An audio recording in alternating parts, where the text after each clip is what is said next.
Well, hello again, everyone. This is Bob Mannery, and you're listening to Tom and Mike, AM in the PM, only on A2D Radio. Tom and Mike, these guys are fucking awesome. But their side piece, Greg, that guy is a goddamn problem.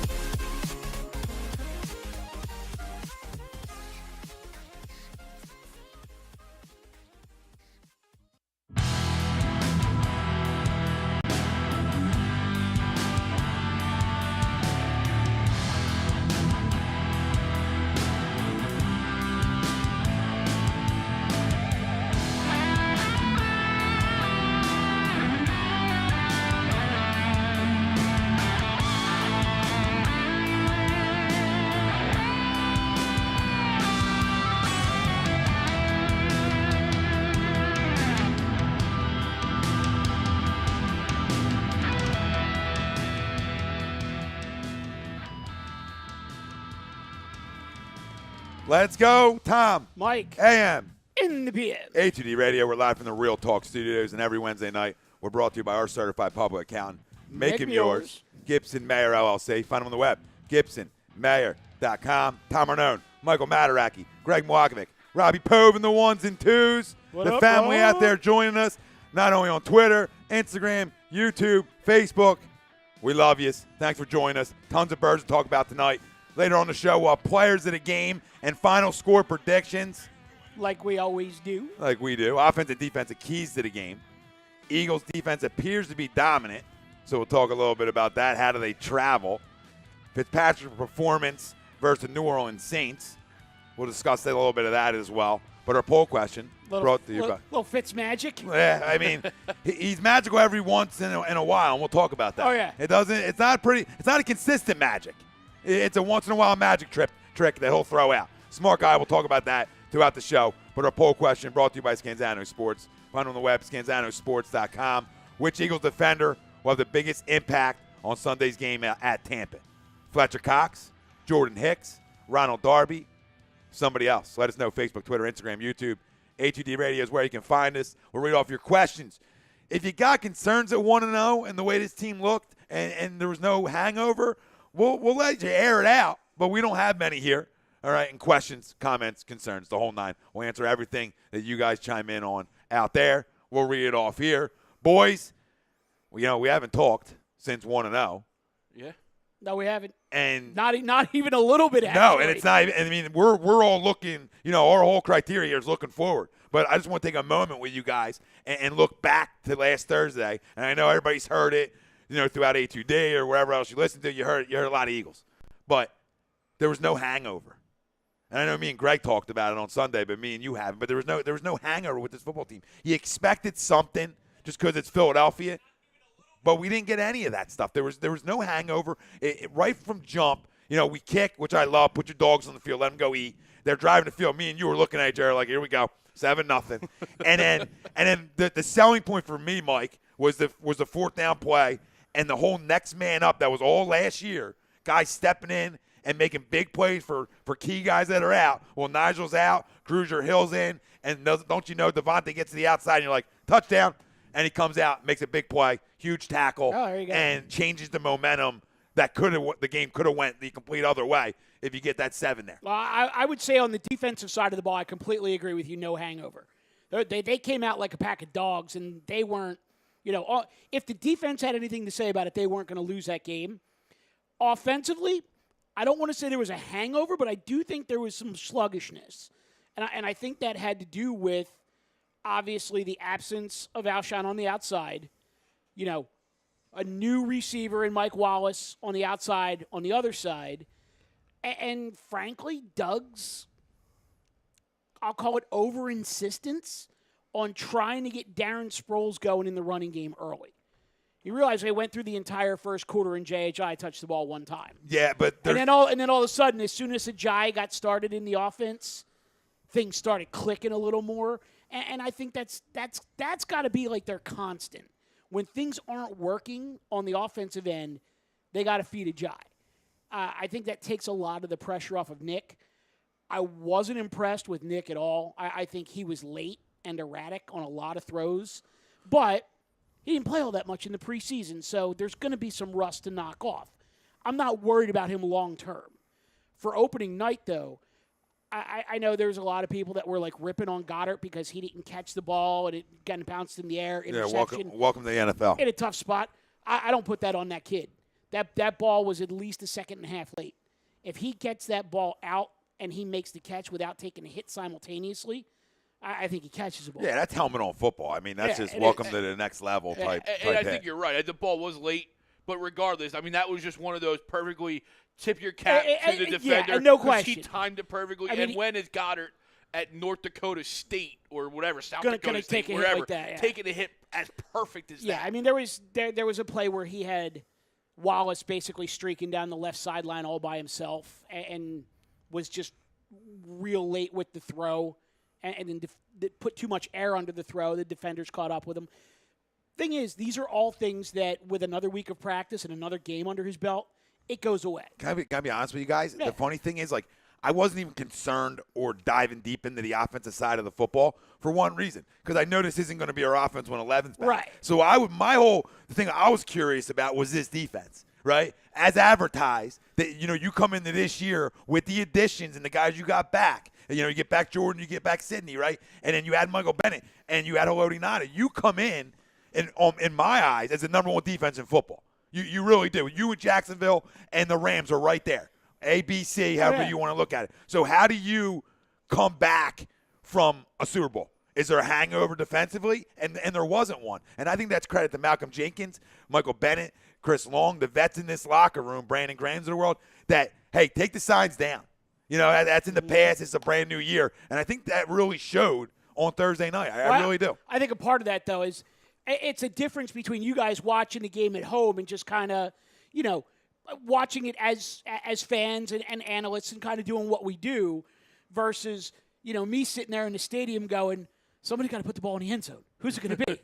Somebody's got to score for us. Who's it going to be? We were doing that too. Yeah. It got to that point. Somebody got to put the goddamn ball in the end zone. I didn't sit out here since 1 o'clock for nothing. And we were waiting for a defensive guy to do it because we kind of, or at least I kind of realized it wasn't going to be the offense. I actually thought the same thing. At least early. It wasn't going to be the offense to put the ball in the end zone. I thought there was a real good chance that it might be a defense or special team score, to be honest with you. Listen, I'm not we can crown a guy because he's Super Bowl winning head coach, and I do crown Doug a lot, and I will on this. It's again Doug Peterson out of halves making adjustments. Oh, no question. And it's right back to the things that we talk about. Andy didn't get done. You learn sometimes by guys that are ahead of you, right? You learn sometimes from what head coaches get wrong, guys you're around, right? And being around Andy, he could tell some of the things that Andy didn't do great. Time management, Andy struggled with. We know this. Yeah. Andy, a great coach, but he struggled with some things, and there are major glaring weaknesses and struggles that Andy had. And for Doug to be able to be the opposite of that guy and be a great second half adjuster, goes how great of a coach he is. And the sky's the limit, especially when 11's back. But I want to get to the poll now. I just wanted to chat a little bit about a little bit about Thursday because we didn't get a chance to. I know tons of people chiming in. I'll rattle a bunch off real quick. Dion Brown. What's up, Dion? Happy birthday, Dion. Oh, it's Dion's birthday. Happy birthday, Dion, my brother. Look at you. Because Lenny goes, whoa, big comfy chairs. They are delicious. Andy Ritter. What's up, boys? What's up, Andy? What's going on? Andy, we start his show will be airing every Monday at 12 o'clock if you want some more wrestling. There, you got it. You got it. Mika Ray. What it do? What's up, Mika? What up? Nino Brown, a.k.a. James Wilder. What's up, boys? What's up, Nino? That's when Facebook banned you. Mike Parker, cheers, Dion, happy birthday. Wilder with a New Jack City reference. Why am I not surprised? Yeah, and Lenny was saying happy birthday, brother. I thought he was just getting my birthday early. I didn't realize he was saying it, Dion. I was thanking him. Yeah, whatever. That's what happens in the chat. Mike Parker, where are we at? Hurricane Parker, be safe. Be safe out there. Yeah, be smart. Shaquan Gaiters, what's up? What's up, Shaquan? Yo. Lenny says, Dion today, Tom Friday, a lot of parents banging in the spring, nice weather. Mike Parker says, I think Bennett has a big game. And Mika Ray says we got our linebacker back, too. Yeah. In terms of Nigel, which is huge.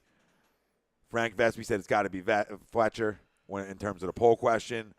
Mika says, Doug is very smart and wise coach. Thomas, I agree with all you said. Shaquan says, us Eagles fans want to get better week by week. Absolutely. No question about that. I love that comment. And then so should this football team. Peter Alberson, happy birthday to all. Tom, and about the Eagles, we have learned how to deliver the KO punch finally. That's a good point. Sean Spielman, game of the night, Giants versus Cowboys. Giants 31, girls 13, and I didn't read the poll. And he said Kapler will win a World Series. And Mike Parker said Hurricane Parker. So that's just firing through a lot of the comments over on Facebook. We'll get to YouTube in a second, but our poll question, just join us. Which Eagles defender will have the biggest impact on this Sunday's game at Tampa Bay? Fletcher Cox, Jordan Hicks, Ronald Darby. You got somebody else? Let us know. Facebook, Twitter, Instagram, YouTube. Boys, who you got? Mr. Milakovic, you want to take it first? Yeah, I'm gonna go with the big Cox. I could really just say the whole entire defensive line. Mm-hmm. I'll team that up with this. I think what they showed in the game, as you said, there was no hangover. You said too, there was no hangover on the defensive side.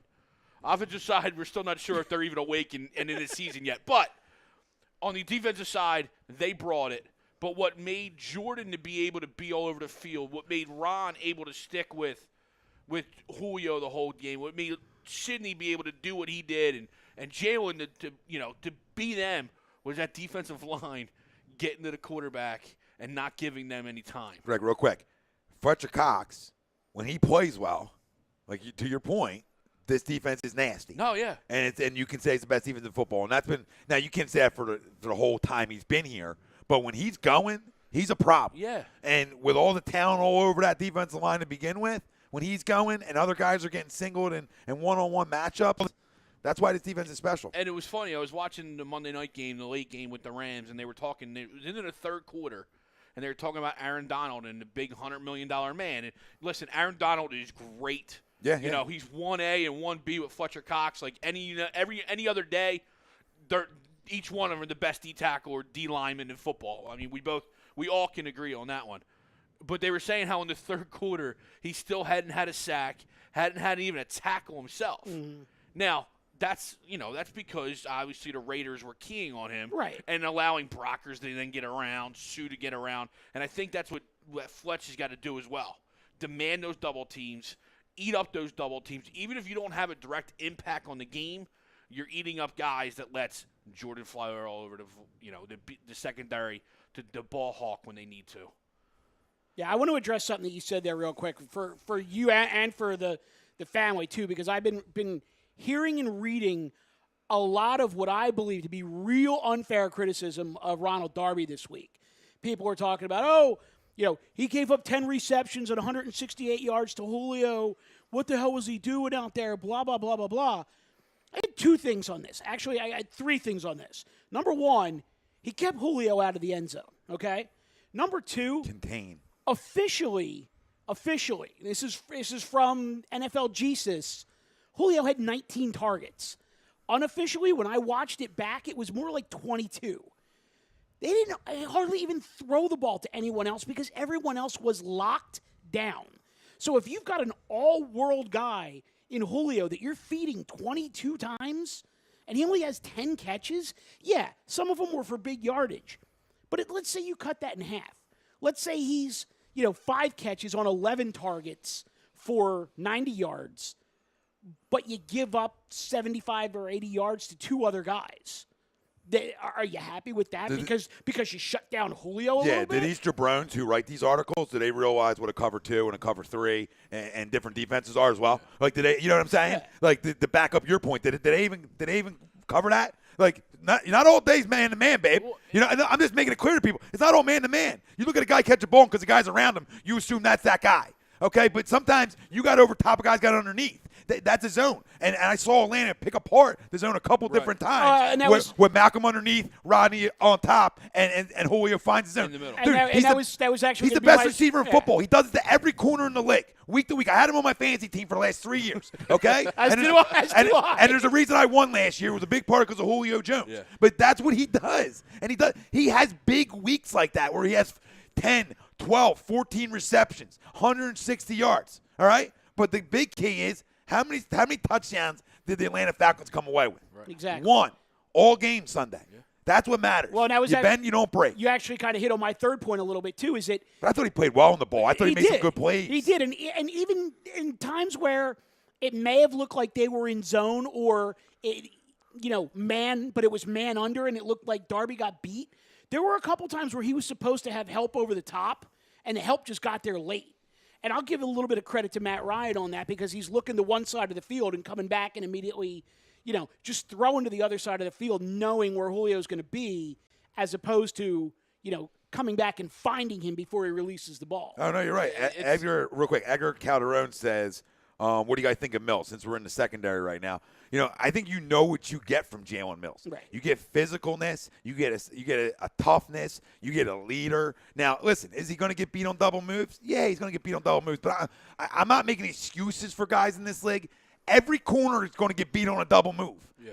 Them guys, receivers who are running 4.2s, 4.4s, they know where they're going already. You know what I'm saying? Like they when they're running at you, they know where they're going. They know the route. Guys get beat in this league. Now, but what I love about Jalen is you can run a lot of man with them because you can get up, you can jam receivers, and we talked about on Sunday is I love when my corners want to come up, not only get physical at the line of scrimmage, but tackle well. And what you can say about Ronald and you can say about Jalen and Sidney as well is they want to get their beak wet and they want to tackle you. And that's huge because in L.A. we talk about it. They got 2 crumbs who don't want to tackle nobody. Yeah. Now, did they make some plays Monday night? Yeah, but they're going to make talented. They're talented as all. But they're guys who don't want to tackle. Yeah. I want my corners to come up. I can bear and deal with a double move when you getting beat on occasion if you're physical. Right. And you know what I'm saying? You try to make plays. No, but the same thing.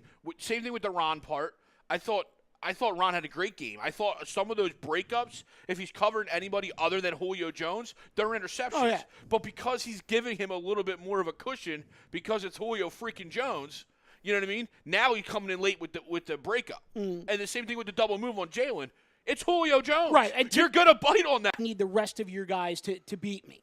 Well, we saw what happened in the Super Bowl. The rest of his guys did beat him.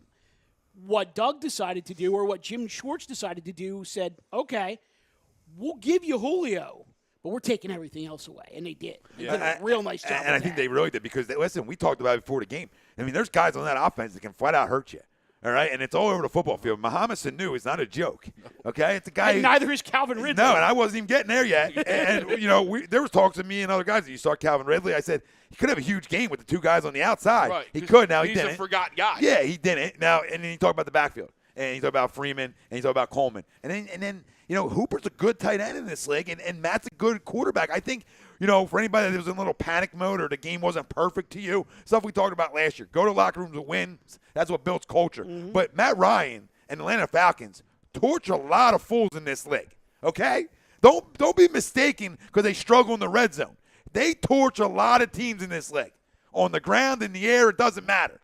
Now, if they struggled against us, yeah, sometimes you can tip your cap to the other team and say, you just own us. And that's what it is right now. It doesn't hurt to it's that mental onus. Like, dog, we won't. Dog on defense. Yeah, they are dogs. And then they get a fifth try, because of a terrible, Right. a call on Jordan Hicks. But to the poll question, to get back to it, I know you said Fletcher. I'm actually taking the other on this one. Ooh. I'm going Nigel Bradham. Multiple reasons. One, it's his season opener. Two, it's real close to his hometown. And three, it's real close to Florida State University. So if anybody's got a chip on their shoulder on Sunday on that defensive side of the ball, it's going to be Nigel. I'm looking for – Isn't Ron an FSU guy too? Ron's an Ron, FSU guy yeah. too, yep. But I'm looking for Nigel to be Hungry. real impactful on Sunday. I like it. I'm talking like taking heads off and punching balls out kind of impactful. I think so too. I mean, Jordan was talking about today how impactful it is to get him back, Yeah. and how big it is for this football team. And you just hear Was guys. Jordan in a bubble ball?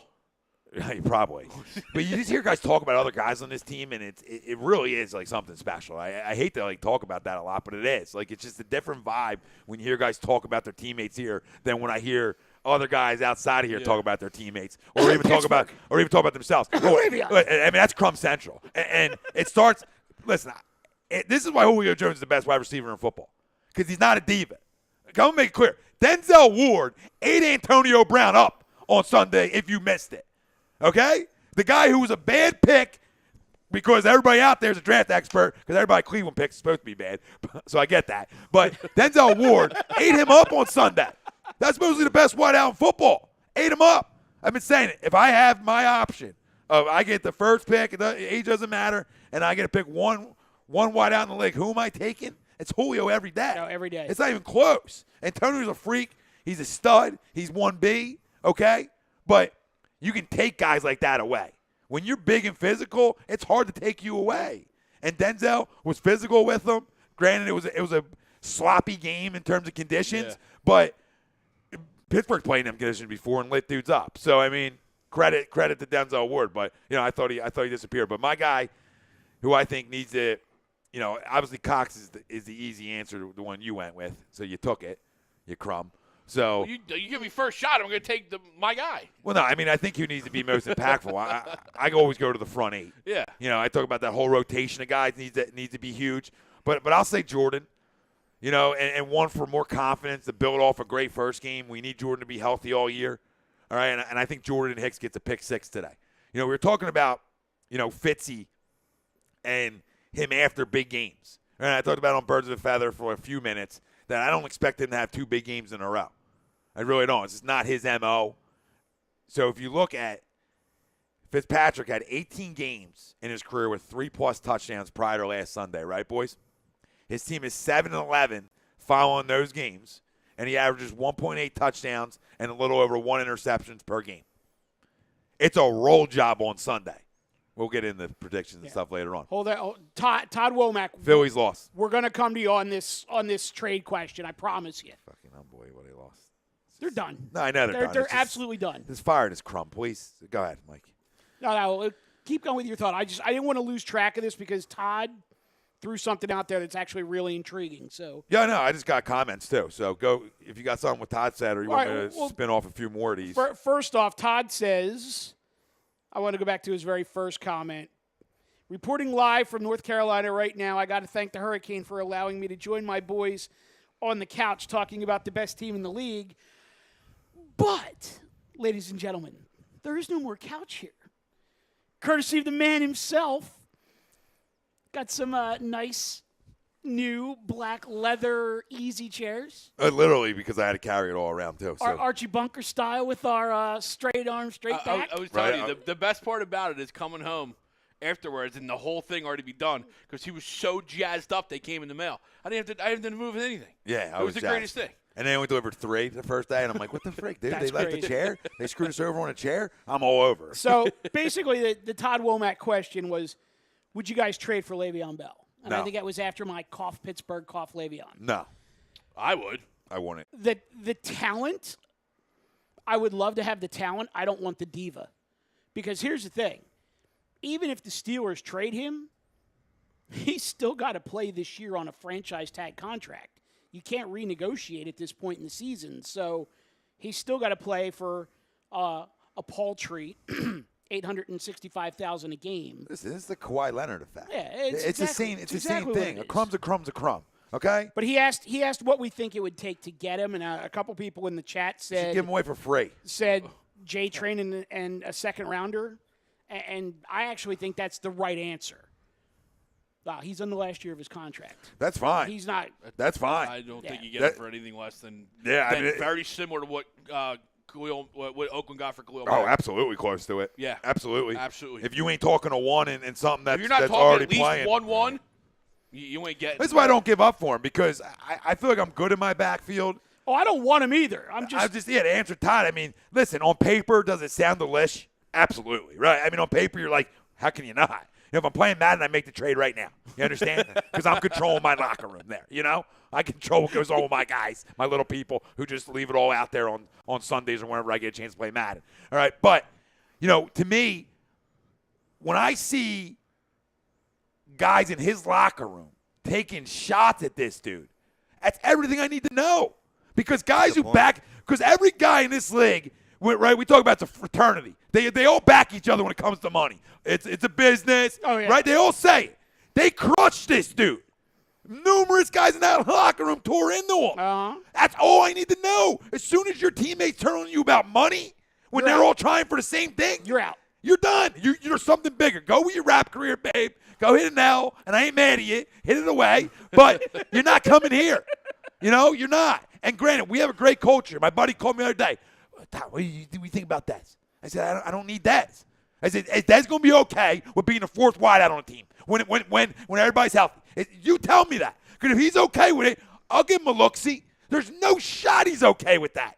There's a reason he turns down a $5 million deal from the Browns for 1 year, because he's coming in there to be the third guy. Right. And he's like, well, that's not going to get me paid for another year on to that. He's looking somewhere where he can start and play every day. I don't want to bring me guys into a locker room, no matter how great and built this culture is. I got no time for me guys. And I understand that it's a sport and a league and the professional level, there's a lot of meanness. But we built something that's not a me thing here. And I ain't tearing that down for something that looks cute, for the pretty, you know what I mean? You gonna break up your marriage for the smoke show? Careful. Especially Tread careful. Real might have the herp. All I'm gonna say. You don't know. All I'm gonna say is, AD never got over the hump until he brought T.O. in. We got over the hump, Greg. And now we're hump talking. And he actually never really got over the hump. No, and we've been humped. But we humped already. But go ahead, Russ. Is Le'Veon Bell a benefactor of the system there? Because that's been a big thing out there in social media, that you have a system developed by Todd Haley. Now he's gone, but you still have Randy Fitchner, the OC, still running, variations of it, but the same system. And then you saw James Conner this past week light it up for $134 and 2 touchdowns. Is Bell really just a guy? Is he a pimp? Yeah, he's a pimp. He's a pimp. But there's something to be said there. Let me throw this out, though. And your point, Robbie, is spot on about Connor. But you go back since Le'Veon has been the starting running back for the Steelers, and you look at every running back who has had to start for them during that time, whether it's been due to injury or suspension. And the one that jumps out at me the most is a supposedly washed-up D'Angelo Williams. Yeah. Every running back who has gotten a start in that system has excelled. Every single one of them. So to me, it is, as Tom likes to call him, a moose knock. Is Le'Veon a moose knock? Yeah, he is. But is he very much a system runner? No question. No question about it. He's a system runner, but his skill set will translate to everything else. He can take his skill set and stay up in the coal mining area. Like, I want no parts of that, dude. I want no parts of him.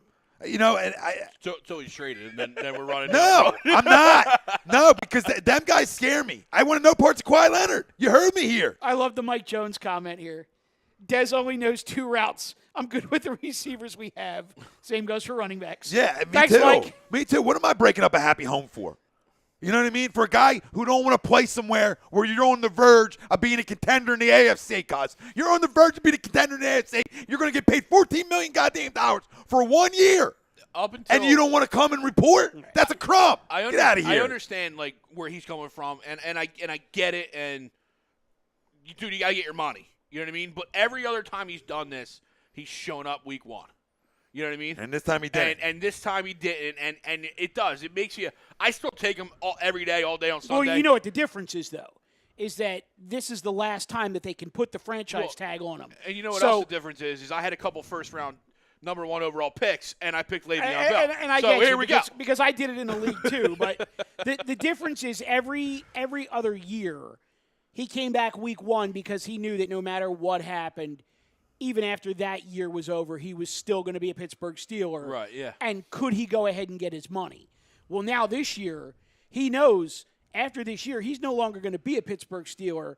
He's not going to put his body on the line for them until he absolutely has to. Sure. I think what's going to happen here, to be honest, is the question I posed to you guys last week was, God forbid the Eagles lose this opening game, do we see Nick Foles next week?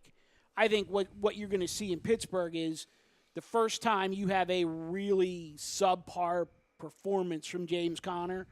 Whether or not the Steelers win the game, I think, is almost irrelevant. But if you have a subpar performance from Conner, then you'll start to get the, maybe Le'Veon's thinking about coming back. But as long as Conner's playing well and it's not hurting the team, so to speak, he's not coming back. No, I don't think so. Sean Hicks says, you guys really think Bell's trade value is close to Mack? He's a running back. And that's why I said Jay Ajayi and a second-rounder could do it. The game's changed. I mean, Chrome even chimes in and said running backs are getting receiver money now. So, I mean, it's changing how, the value of running backs is becoming high again. I mean, you see more and more backs going in the top 5, 10 in the draft now, more so than you saw for about a 10-year stretch. In a couple years. Where you saw a little stretch where a drop-off where guys weren't going early. Now they're back to going high again. They're getting paid big time money. Le'Veon Bell's making $14 million this year. If you think Pittsburgh is just going to trade him away for a second because they're losing him anyway, Oakland was losing Khalil too, and they got 2 firsts for him. Now, do I think it's going to take 2 firsts? No. Right. No, but I'm I think not 2 firsts. I mean at least 1. But I think it takes a first and a player. Absolutely. And I mean that's just being fair. Wilson says, "Fuck him. He would have a good year and then hold out next year." It's true. Michael DeAndre. He just re-signed somewhere else, or signed somewhere else, I should say. Eagles don't need that bullshit. Right. Deion Brown said, speak that real talk, Tom. Love it in terms of Le'Veon. Chrome, pay attention to the league. Sean Hicks, running backs are starting to get paid like top wide receivers. Michael DeAndre says, Brian has a starter mentality and going to have to go somewhere as a second or third. And then I can't read the rest of his comment because Facebook's a crumb, which we do love you, Facebook, but you're a crumb. Chad Stemper, I want to see Philly special every game. Listen, if that offense is struggling, you might. Brian Wilson, what up, Wells? His camp is afraid Pittsburgh is going to run him into the ground this year, which they should. Fuck them. Show up for your team, your boys. But that was I had the number 1 overall pick in the league, and I took him, and I specifically, there were a couple guys in the league that were like, why are you doing that? And I said, because Pittsburgh is going to absolutely run the tires off of him. That was my decision. And I want him this year before it happens. Yeah. Yeah, and guess what? what? That was my mindset, too. But listen, I'm a girly guy, but I was the same thing. They're going to DeMarco Murray him. Yeah. This is my problem with players, right? You can't change a narrative, change your stance to fit whatever narrative you're running with. So it's a business when it fits you and it's suitable for you, but it's not a business when you're on your last year of a deal and you feel like a team's going to maybe get you an extra 30 or 50 touches, right? Then the business goes away. And then it's just about your business, right? Right. And that's what I just hate about this league. It's the double standard. Like, dude, they paid you $14 million this year to run you. Well, the commissioner of the league is a double standard. But my point is, they're not paying you $100,000 to run the tires off of you. Right. They're paying you enough money for the rest of your life to run the tires off on you. Come on. And you're not going to show up Hey, real quick. with a bunch of vets, On the YouTube side, Bo Bloomer, welcome. And stick with us, Bo, because we want you here. It says, I'm in Tampa, hey, how are you? I saw this preview on the game and thought I would watch. I live in Tampa, Florida, so I'm a Bucs fan. I think it's going to be a good game, though. Should be a good game. Top 3 defense versus top 3 offense. Go Bucs. And then he said, I agree absolutely on everything you said about Julio. So, Bo, after this week, after we boat race your boys, please keep tuning in. We love having people all over the NFL chiming in on us. And, keep the comments coming, Bo. Welcome, Bo. Welcome, Bo. No, listen. I mean, I was a guy that was on the Bucs last year. If you guys remember sitting here, I thought they had a chance, talent-wise, to They were be. going to win the South. Yeah, I think I picked them. I thought they were going to win the South, and Jameis was an issue. Now, listen, I had the Eagles and Bucks in the wild card game last year. Deja vu. and none of us were even close to it because they didn't make the freaking playoffs, and they were a train wreck. And now is Fitzpatrick obviously the answer as a 14-year vet? Absolutely not. Can he have a game or two where he can play well? Yeah, he can. But, I think you're going to get more of the Fitzpatrick we know and love on Sunday. Again, it's not the Saints defense that they're going up against. Brian Wilson says top 3 defense. Bo, pass that shit, dog. I think he was talking about the Birds. No, I think he was talking about the Bucs because they had a monster performance. They're probably a top 3 offense in the NFL. That's what he's talking about. He's talking about the Birds being the top 3 defense and the Bucs being the top 3 offense. Yeah. That ain't going to last long. Nah, I mean, you can have Let's not be delusional here, Bo. It's 1 week. 1 week, Bo. Love to have you, but it's 1 week. Let's not jump and get all Fitzy with me right now. All right, he's a solid guy. He's a solid backup. Smart as can be. But every week he ain't going to get it done. Look, Got a great beard. Great beard. He's going to get boat race this week. It's going to get ugly. FitzMagic. You know what happens to magicians, though? They Poof, disappear. They disappear. They disappear. My man. And you got 8 guys about to go hunting for him Sunday to make his ass disappear. Listen, this team always plays well in Tampa through the years, which I don't really get into, but I do get into guys who did perform well, and Nick's always performed well in Tampa. So that matters to me. Hey, guy who's comfortable going somewhere, has success there. So whatever, I think he's successful enough for this offense on Sunday. But listen, I don't think they even need to score a lot. I think they hold Tampa under 14. I think this defense is going to travel well. And I'll throw this out there too. I know that there's a lot of non-belief in the quote-unquote revenge game in the NFL, but there's still a big chunk of guys on that Eagles defense that got lit up for almost 50 points 3 years ago when Tampa came into Lincoln Financial Field that wouldn't mind going down there and putting a big old shitburger on them. Yeah, I know there's a lot of people traveling down there too. Yeah. It's going to be a bunch of people. Yeah, that'll be a takeover. Wilson, I know how to spell. I thought I said offense. Did I say defense? I don't know. Does it matter? We all know what we were talking about. I thought I said offense. Did I not? I don't even know. I don't know. I thought I said top 3 offense. Bo, pass that shit, dog. Check the tape. I'm not going back to check tape to see if I said something wrong. It's a long day. I probably said a lot of shit wrong. A ton wrong, boys. A ton wrong. But, yeah, I think Jordan's going to need that. I think Jordan has a big game this Sunday. So what do we'll talk a little bit about Fitzpatrick against the Saints. What did you see? Do you think that he has do you think it carries over the 2 good games in a row? Well, we talked about the stat.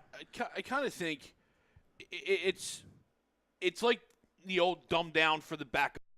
But not, because Fitz has actually played a lot with that. He's been with Tampa Bay longer than usually he's with most teams. Right. So he's got a little bit better knowledge of the offense and better command of the first team than he would when, it was like when he was with the Jets, when he was a serviceable starter with the Jets because he was there and he knew the offense. It's not like the old adage where you dumb it down and Mike McMahon looks like he's better than Donovan McNabb. You know what I mean? So can he have a second strong performance? Yes. Will he? Probably not. I just think this defense is a lot different than the Saints defense. Which yes, they are who they thought they were. They're improved. They're supposed to be improved. They're supposed to be improved. I thought they would be able to handle the Bucs. Obviously, new year, new problem. Maybe that tackle. Same Saints. Maybe that tackle or a missed tackle is still haunting them because you let Ryan Fitzpatrick light you up for 50 points. Well, here's my theory on Fitzpatrick, and I don't know how accurate it is, but I do like to think that, as I'll quote Pove on this one, some of the Harvard truthers would be on board with this. When you talk about dumbing it down for the second team quarterback, and I think in most cases you're right. I'm sorry. Jameis Winston is as dumb as a box of rocks. So to me,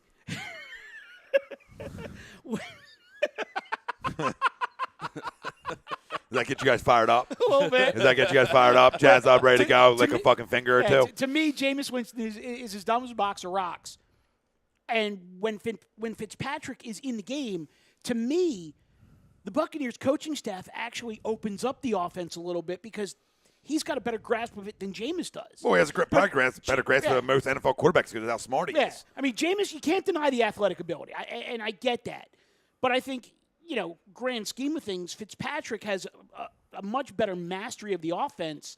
And I think what happens a lot of times, and I think we saw it on Sunday, is he may run a play that picks up 8-10 yards, but notice something on the backside of it, and the next time they run that play, all of a sudden he's hitting Deshaun down the field for, 55 and a touchdown. Or, he notices that, Mike Evans put a double move on a corner, and the corner basically got caught flat-footed on a ball that went to the other side. So they just come right back to that play, and the next thing you know, Mike Evans is streaking down the sideline for a 35, 40-yard touchdown.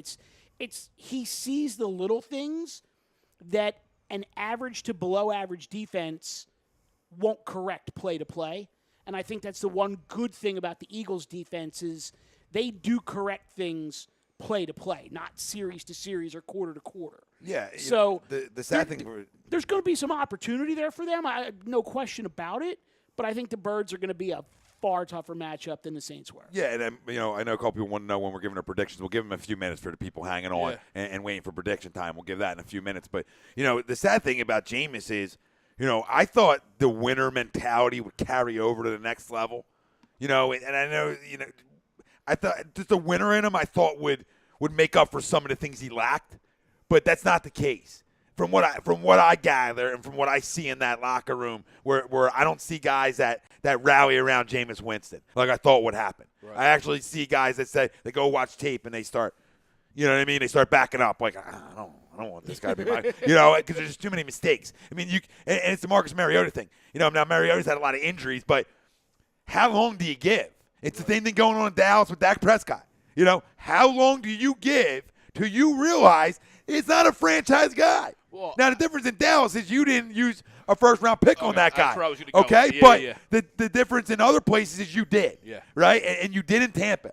And you did in Tennessee. And you did in Tennessee. Now, Tennessee's made the playoffs. Okay. They're an improved football team, right? Mariota's issue is to stay on the field. Winston's issue is consistency. All right? When do you say, that's it? You know what I mean? I think it's so hard for organizations that invest so much, especially at the quarterback position, that they just be like this. Now, I think this is his last shot. I really do. If he doesn't get better or doesn't show signs of improvement, if you're a Tampa Bay Buccaneers fan like Bo is, I was listening, you got to start looking at the draft the following year or year after. You got to start looking for a different guy. Because at some point it clicks or at some point it doesn't. But how long is the leash? That's why I wanted to sort of get your guys' feel. How long is the leash? Same thing with Dak. Dak gets what? The rest of this year, that's it. If you don't show signs of improvement, how can you be a starter in this league? You can't be. You end up holding a clipboard.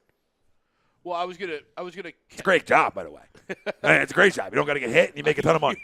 I was gonna bring up to you, in your point about Fitz and the offense opening up. It's almost like how much because he's a veteran, and he knows 1, 2, 3, get the ball out, versus Jameis, who's still a young kid, who still wants to make that perfect play, that perfect pass, to where, and he's super athletic. He's relying on, all right, let me wait, and then, oh, crap, now I got to roll out. Oh, you're absolutely now I got to right. get out. And as opposed to Fitzy, who's like, 1, 2, 3, I'm too old. I ain't getting hit. 1, 2, 3, out. Well, then no, you're absolutely right, Craig. And I think the thing with Fitz is that he knows what he does well.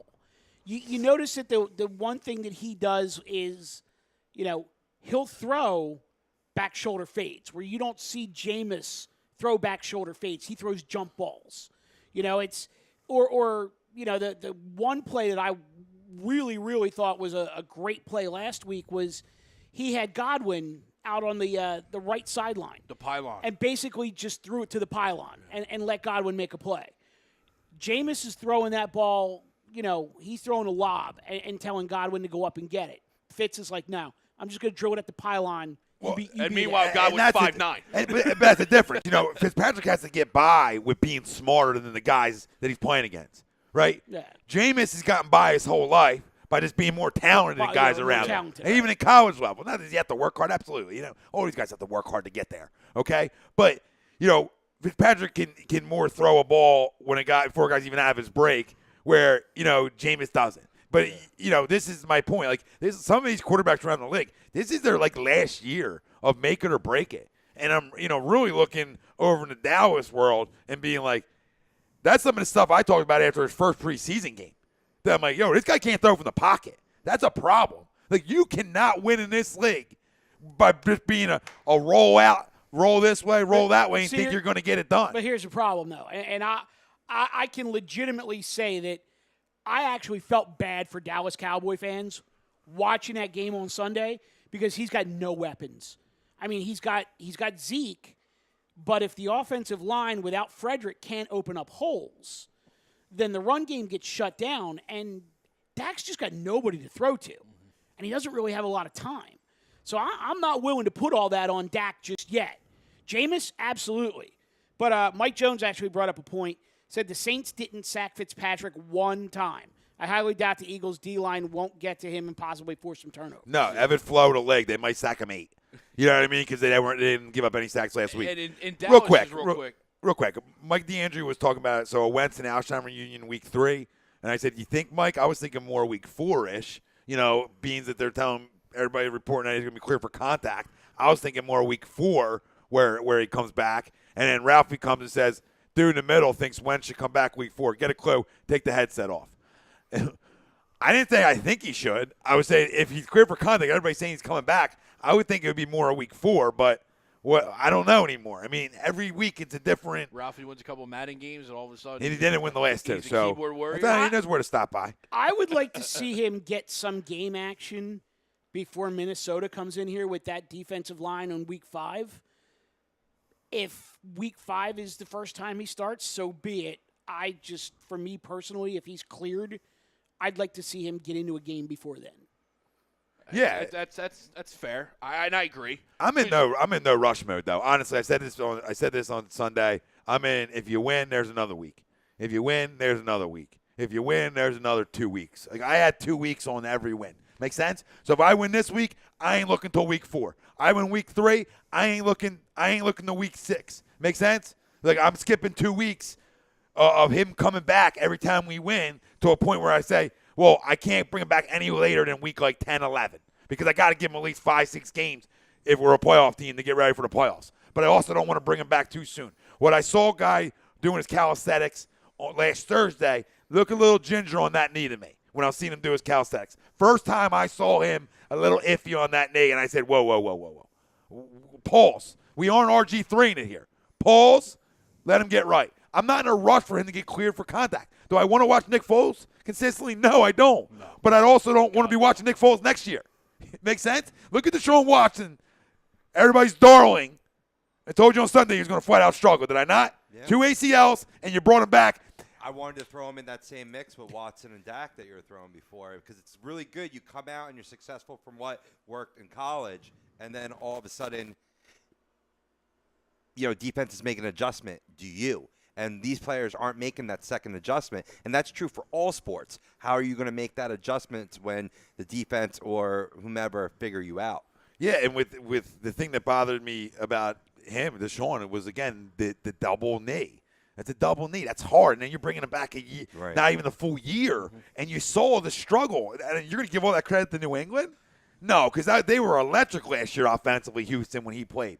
So I'm tugging it right to the knee. He's not comfortable yet on the knee. It takes time. You can't rush this kid. That's all. Oh, you got a new player syndrome. Plus, he's battling the knee injury like Wentz. I get your point, right? I'm going to make a bold prediction here. Ooh, bold away. Should the Buccaneers decide to cut ties with Jameis? Ooh, here we go. Bold away. Let's go. He winds up as Aaron Rodgers' backup in Green Bay. Because I think after what happened on Sunday night, they're scared shitless of Rodgers getting hurt, and rightfully so. Deshaun Kaiser's not the answer. Todd Hundley's not the answer. Somebody will tell you Cap is. I don't think Jameis is the answer either, but at least he's been a guy who's been a starter in the league.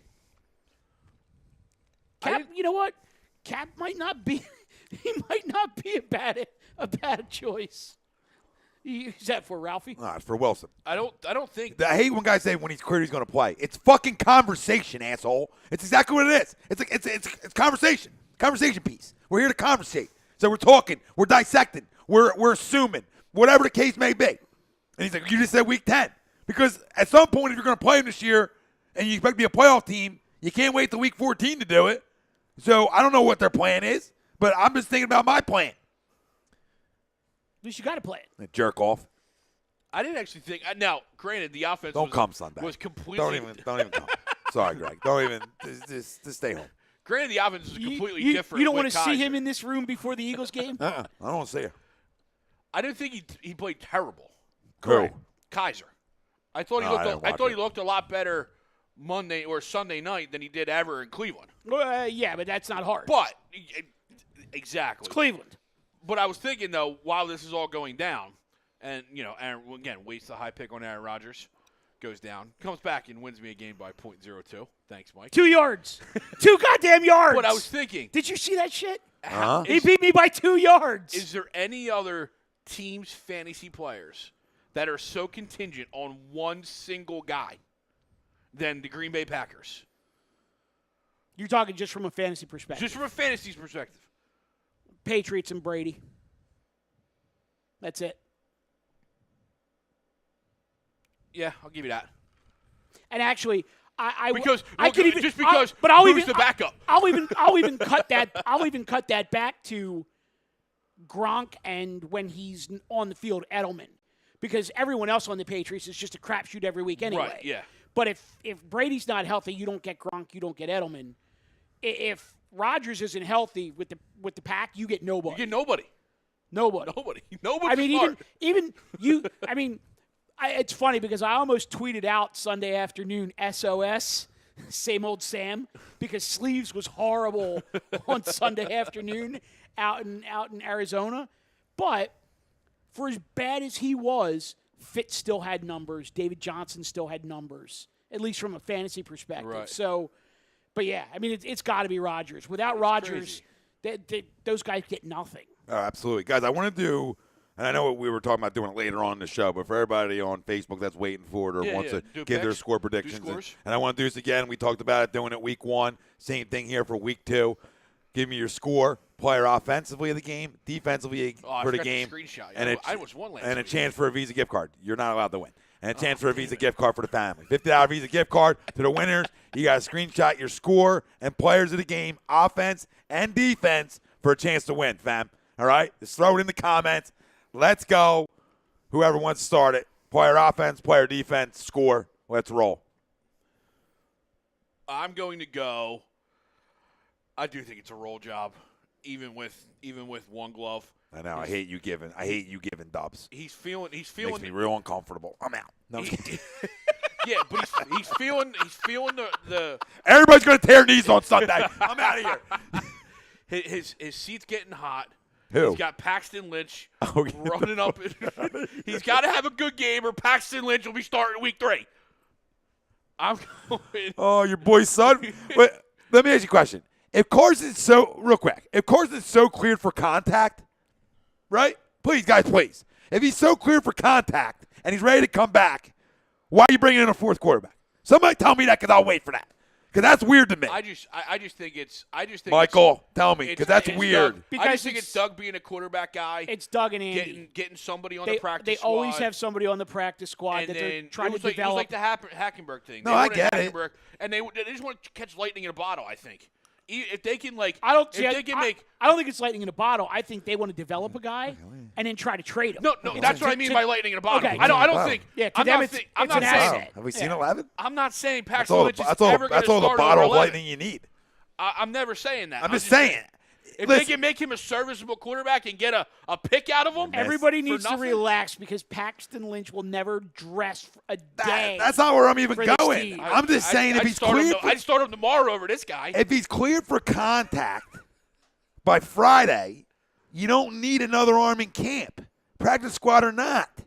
You don't need to bring that arm in. The only thing that tells me you bringing an arm in, okay, is that maybe we're gonna prolong this a little bit longer. That's what it tells me. It doesn't. Okay, it can tell me, oh yeah, they want to try to develop Paxton Lynch. Plenty of people have tried to. Hasn't worked. Now everybody thinks they can fix somebody that's a high pick, and everybody thinks that whatever they do is going to be different. I get all that, and that could very well be the reason. But I wonder if there's a little bit of a reason of saying, well, you know what? We're not sure about how long he's going to be out, because they go to the doctor tomorrow to see if he's cleared for Friday. So I mean, he could be not cleared tomorrow. I don't think it has anything to do with that. I'm just asking a question. I don't know, because if it does, you go out and get a better veteran.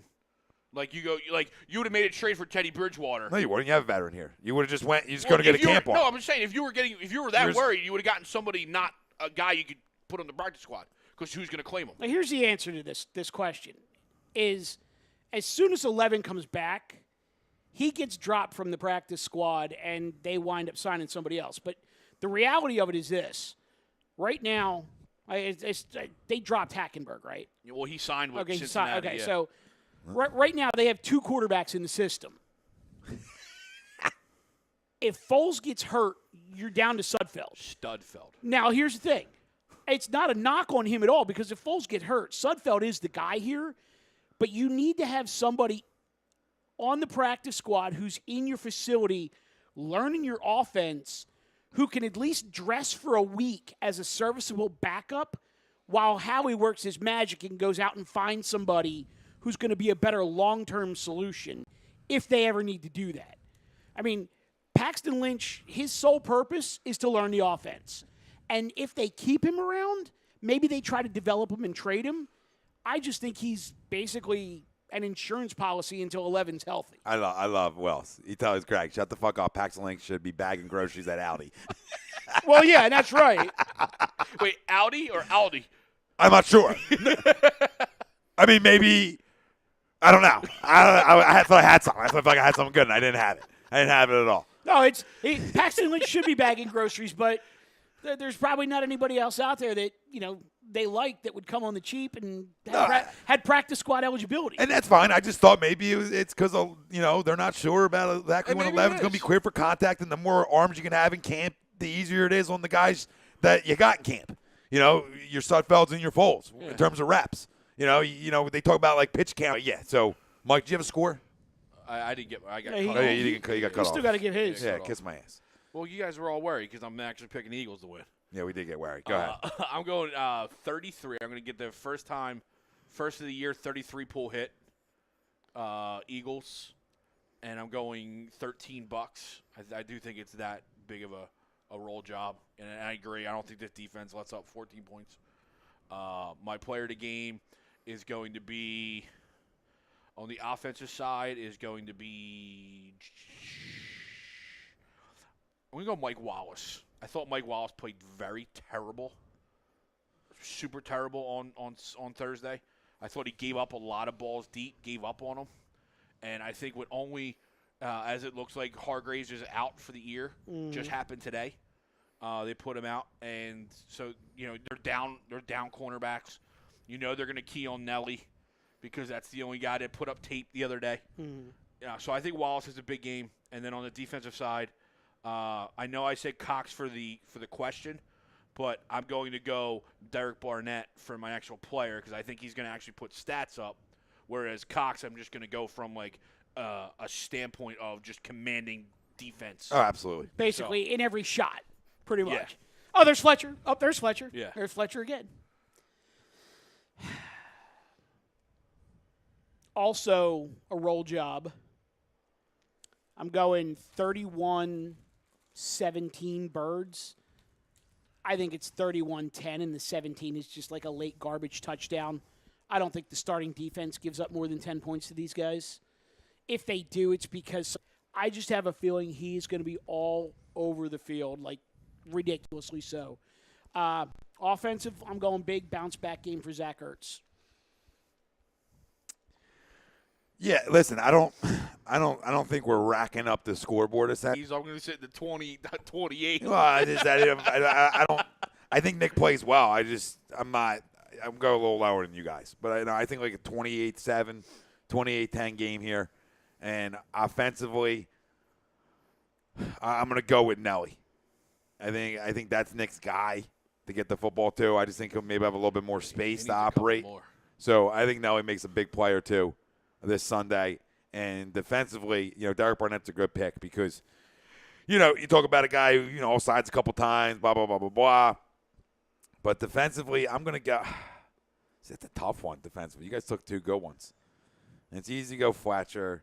And Jordan Hicks was my guy who I think so I think Jordan has I said Jordan has a pick 6, so I'm going to go with him as my defensive player of the game. When Jordan Hicks is on the field, he's all over the field. And he's going to walk into 10 tackles and maybe a sack and a couple passes. That's where a lot of my score comes from is I think the defense puts up one or two. Whether it's a strip sack from somebody, or your guy Hicks with the pick 6. I think the defense gets at least one. They could. And sets the offense up for a couple chippies, too. Fitzy throws picks.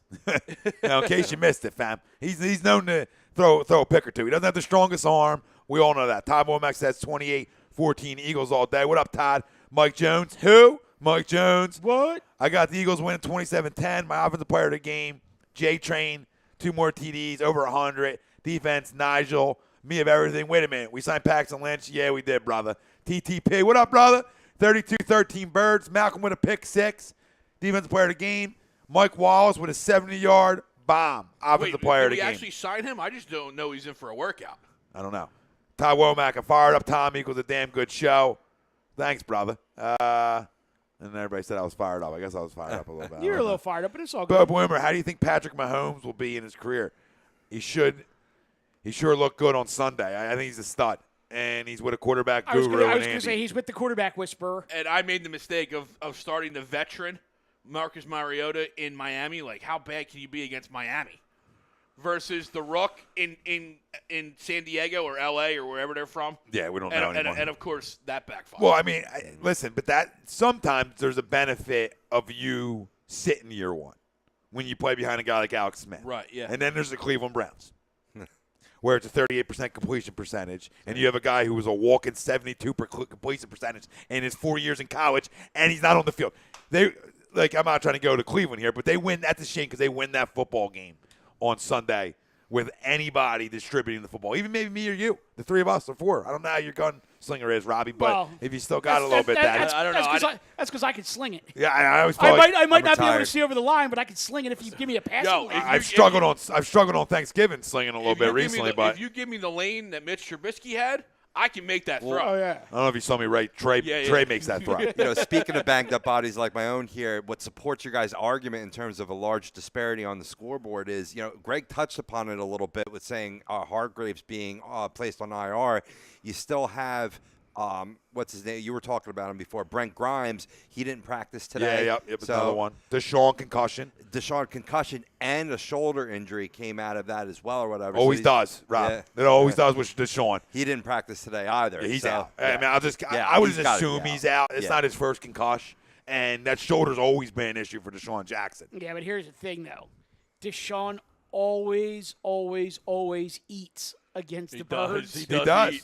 He does, but he's not going to play because you can't sprint through the concussion protocol. All I'm saying is that if he gets through the concussion protocol, he'll play through the shoulder injury just to play. It could change my score prediction, Deshaun playing. I just don't think Fitzy slings it like that again. I just don't see it.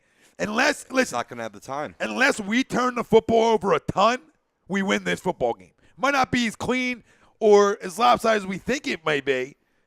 Right? But, we have to play extremely sloppy to lose this game on Sunday. That's my feel. If we go down and we don't turn the football over, right, we control the clock like we do because we were the best team in football at it last year, and we got right to where we let off in the second half last week of controlling the clock. If we do what we do well and keep our defense fresh like we do, get an early lead like we play better as, I don't see any way that we lose this game unless Nick throws 3 picks. It's funny because I talked to all you guys a couple times about the fact that I actually had this on my schedule as a loss because, and I've said it before, weird shit happens in Tampa. Matt Bryant's kick's still going. Matt Bryant, Matt Bryant kicks one into the Gulf of Mexico. Put that Celine Dion bat under that. I'll punch Celine in the face. Guys puking. You get weather delays, and you come back from a weather delay, and a guy runs for a 65-yard touchdown. I mean, just weird shit happens in Tampa all the time. And I had this as a loss.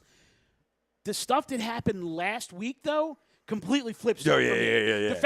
The fact that Tampa Bay put up 48 in New Orleans, and now all of a sudden they got everybody's attention. Well, guess what? They got our attention too.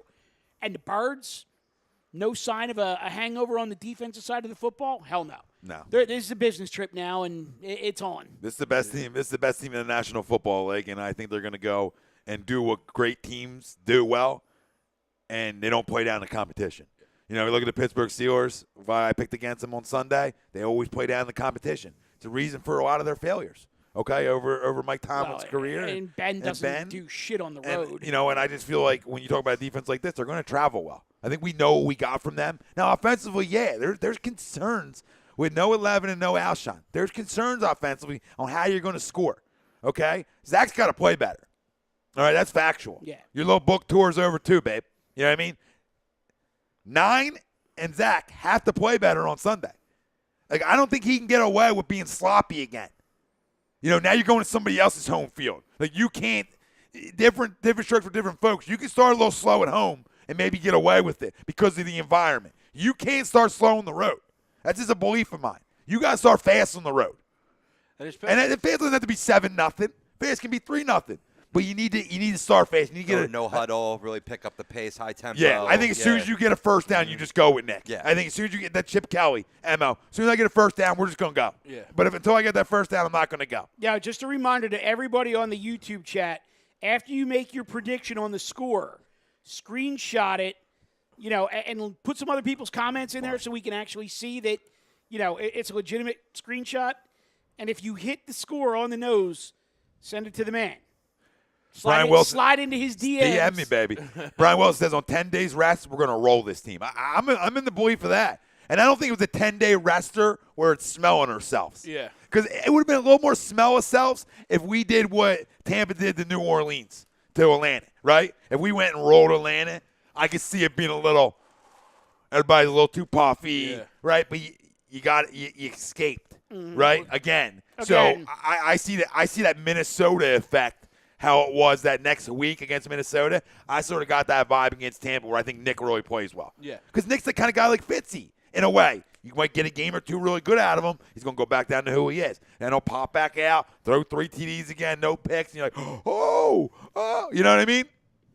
I think there's similar guys like that, except Nick's just, bigger stature, bigger arm, While the secondary's beat up for Tampa, their front seven They're tough. is tough. Nobody's denying that. Gerald McCoy in the middle. Levante David, Quan Alexander in the middle. I think we picked them last year. Yeah. And you got a couple of the Eagles cast-offs, Vinny Curry and Bo Allen. And Fingers, JPP. Yeah. I mean, so they revamped their defensive line. So you're right. If we start slow again, it's going to be a long day for 9 because they at least in the front. They can go get you. They can get you, and they can make it a long day. Hargraves kills them. Hargraves does hurt to me, especially if Grimes doesn't play. Now you're down 2. Oh, then it's over. Then you're down 2 starting quarterback. Then Nick slings it. That's my opinion. Here's the thing, though. You named off all those guys. What does every one of those guys on the defensive side of the ball for Tampa have in common? Their game is all predicated on speed, or most of them. You can RPO the shit out of those guys if you do it right.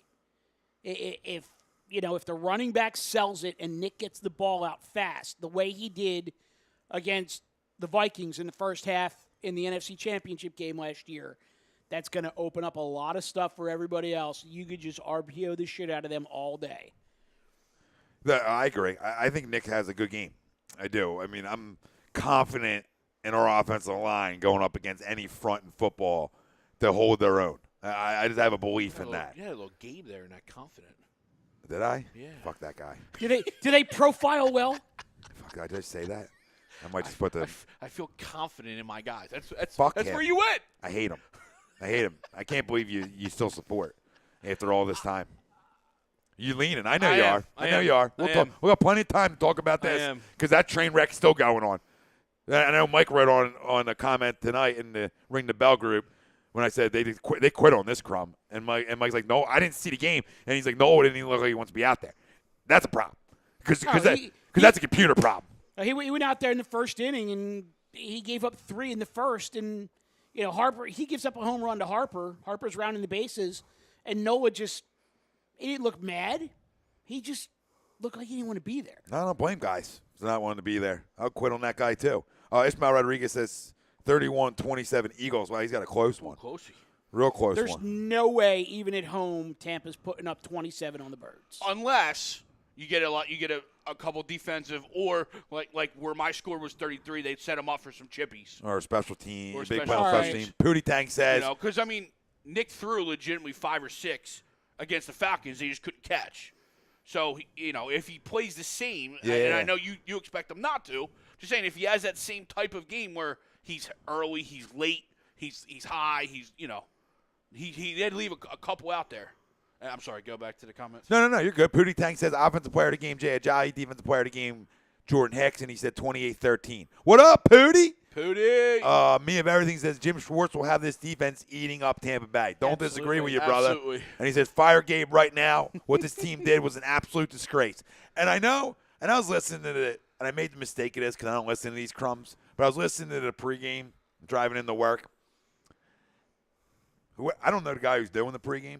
He should get fired on. He should get fired Pregame on the radio? Yeah, get fired on the fucking spot. I didn't even know they had a pregame on the radio. Just get fired on the spot because he says, I don't believe that consistent lineups matter to guys that struggle. Like, it's not Gabe's fault. Like, you still got to go out and hit.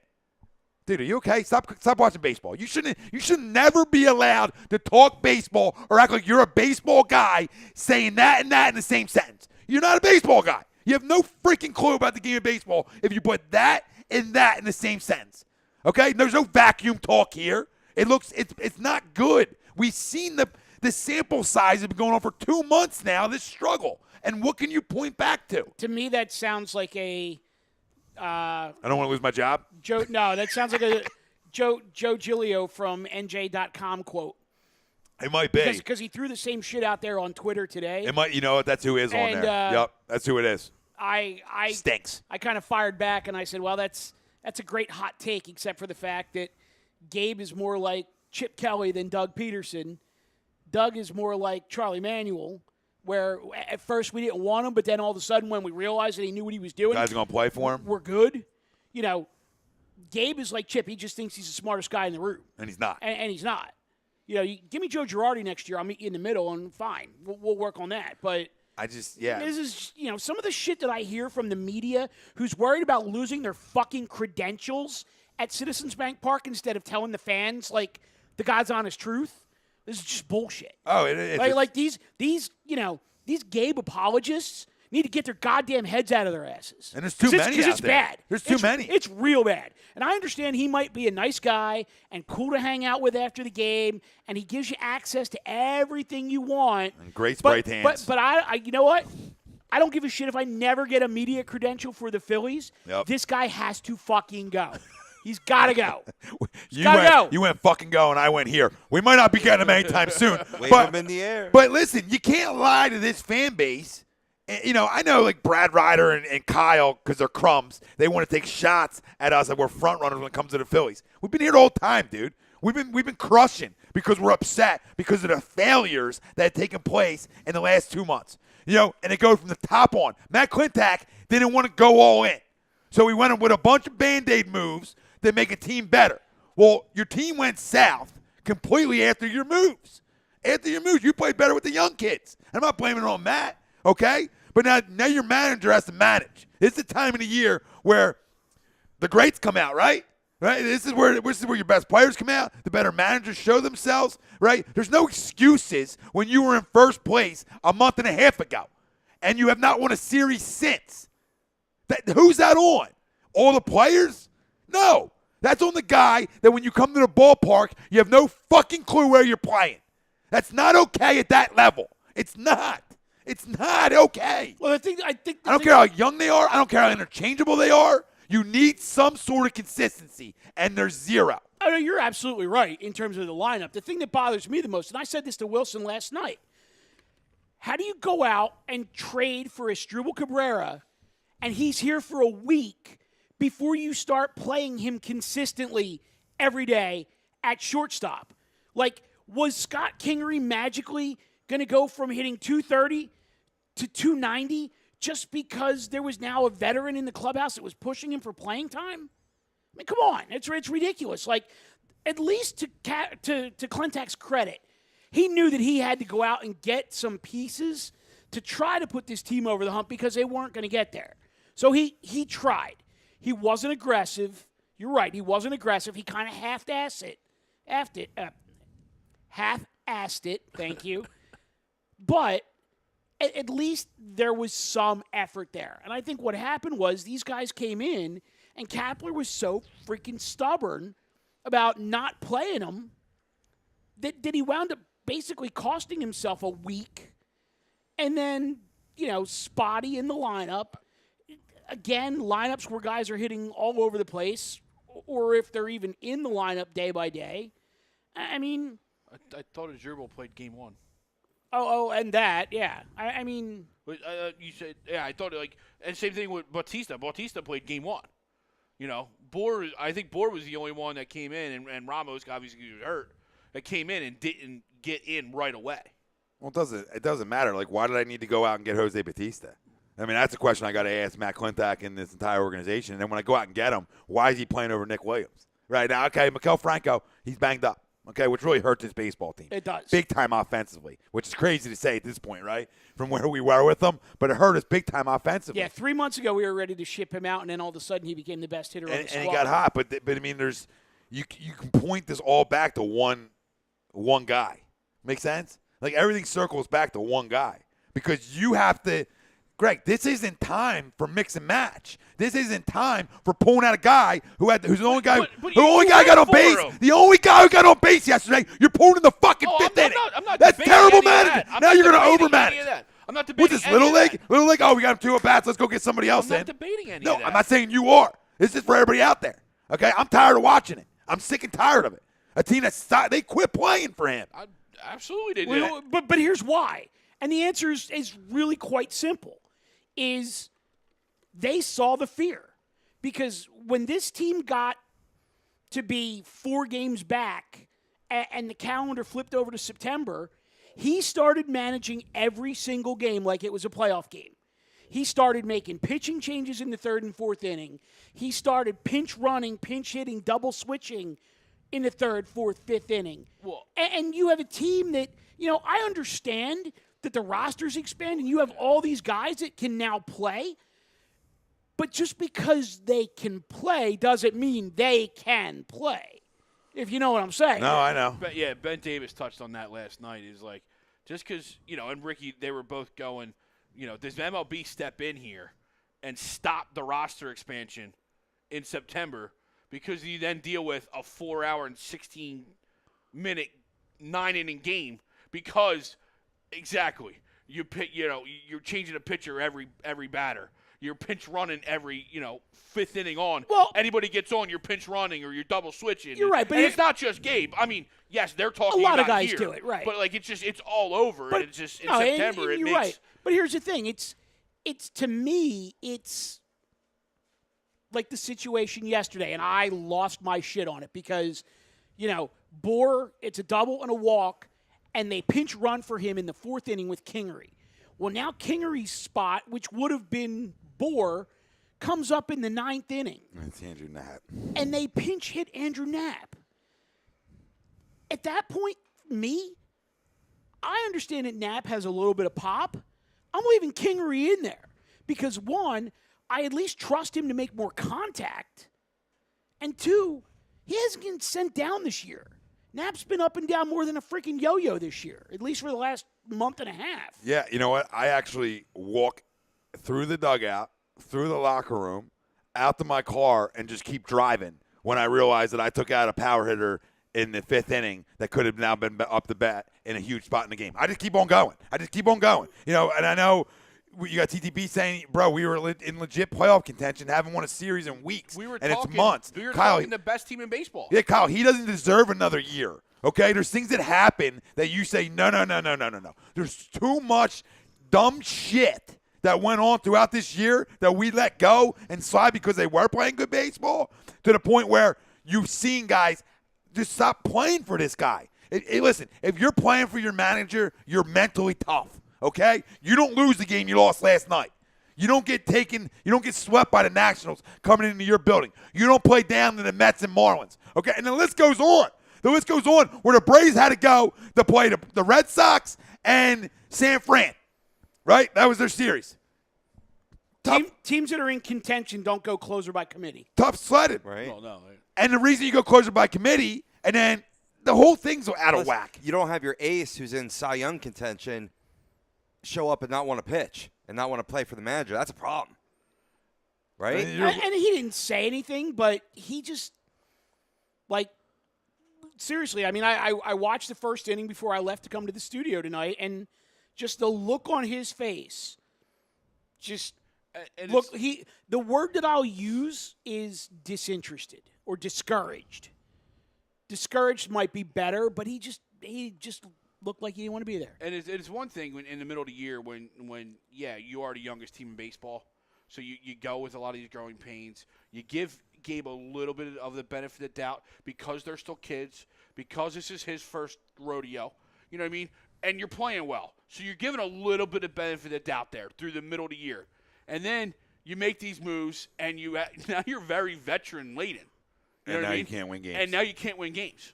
So it's like, you're right. Like, why don't you just go back to the kids and let the veterans come up in these big spots where they're supposed to be veterans and you think that they're able to be put in a pinch hitting spot.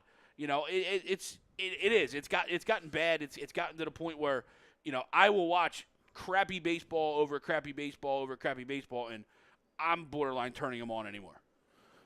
Kyle, you can blame things on Klentak all you want, but Klentak doesn't shake up the roster daily. I mean, the lineup daily, okay? Klentak doesn't have your 7th, 8th, and 9th inning guy in the back of your bullpen all out of whack because nobody knows their roles back there. When that's the one part of the baseball team, you need to know your roles, okay? That's not on Matt Klentak. I don't think there's a lot to blame on Klentak. That strictly is on Gabe Kapler. Your day-to-day managerial moves are strictly on Gabe Kapler, okay? This isn't because we're losing. This is because there is a book of about 20 pages fully written of things that this guy has fucked up this year, okay? It's a long list, and you can't just overlook it, especially when a team that supposedly was playing for a guy and behind a guy have done the complete opposite. Which you could say in the middle of the year. When they were winning series and they were playing baseball, you could say they were playing for him and he had them. And you're right. You can't say that right now. You can't.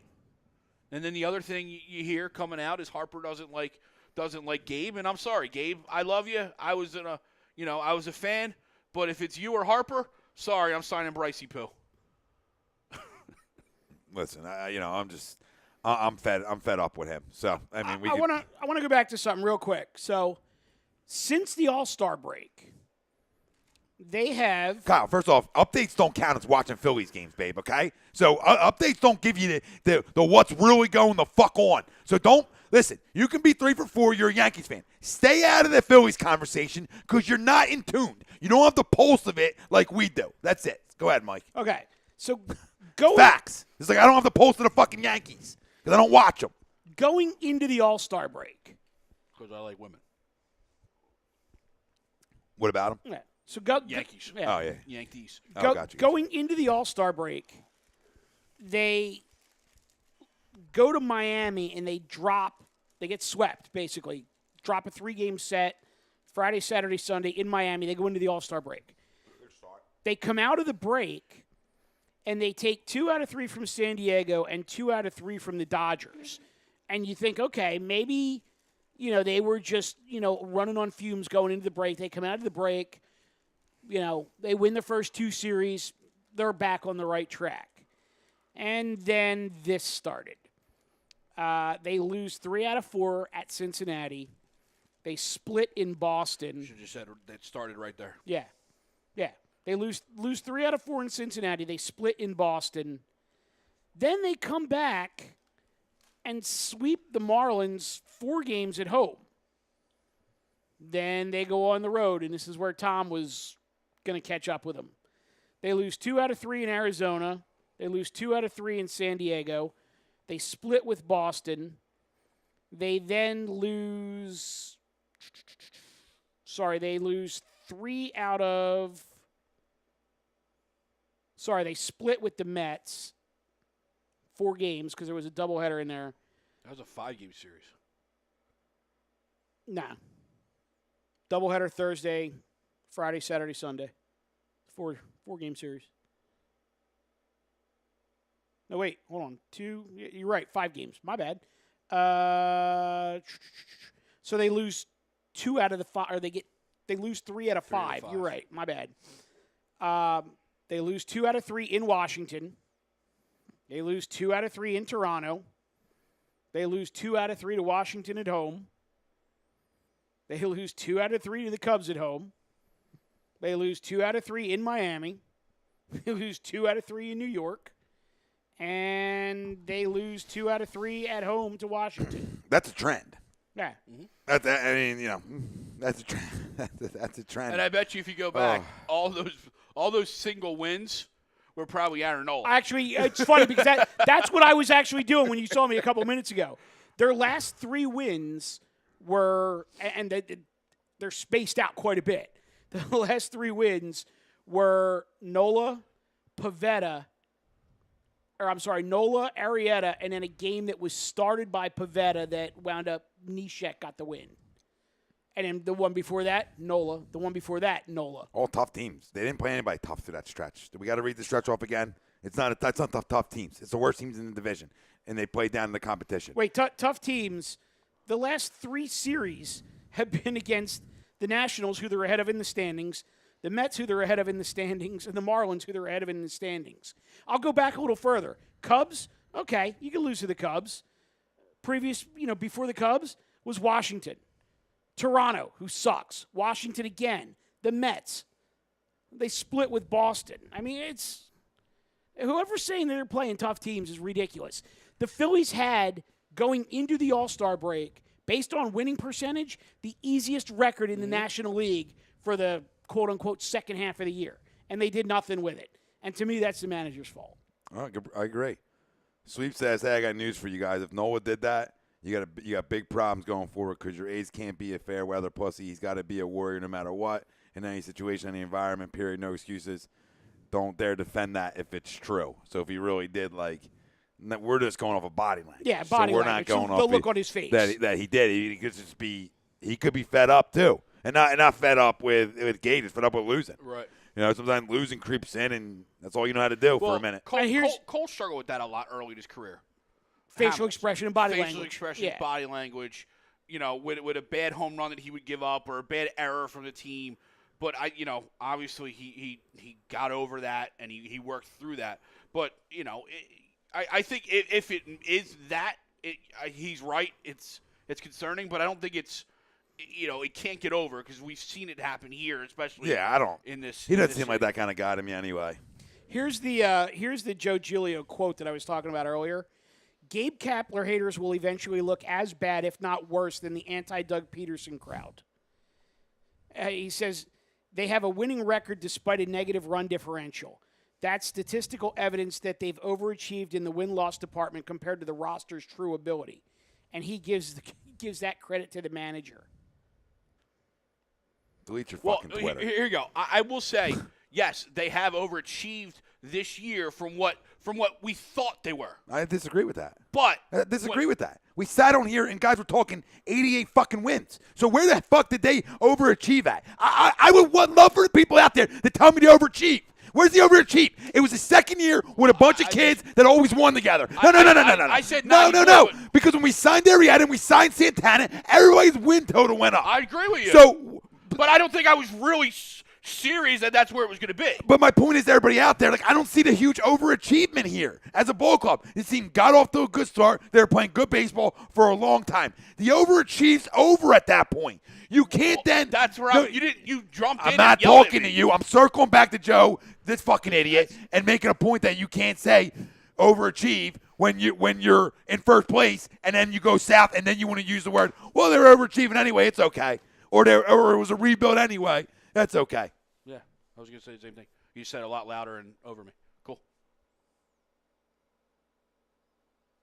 Oh, yeah. Cool. No, I was just. No, okay. You're going to be a cocksucker. I didn't know what you're going to say. Usually you don't say the same things as me.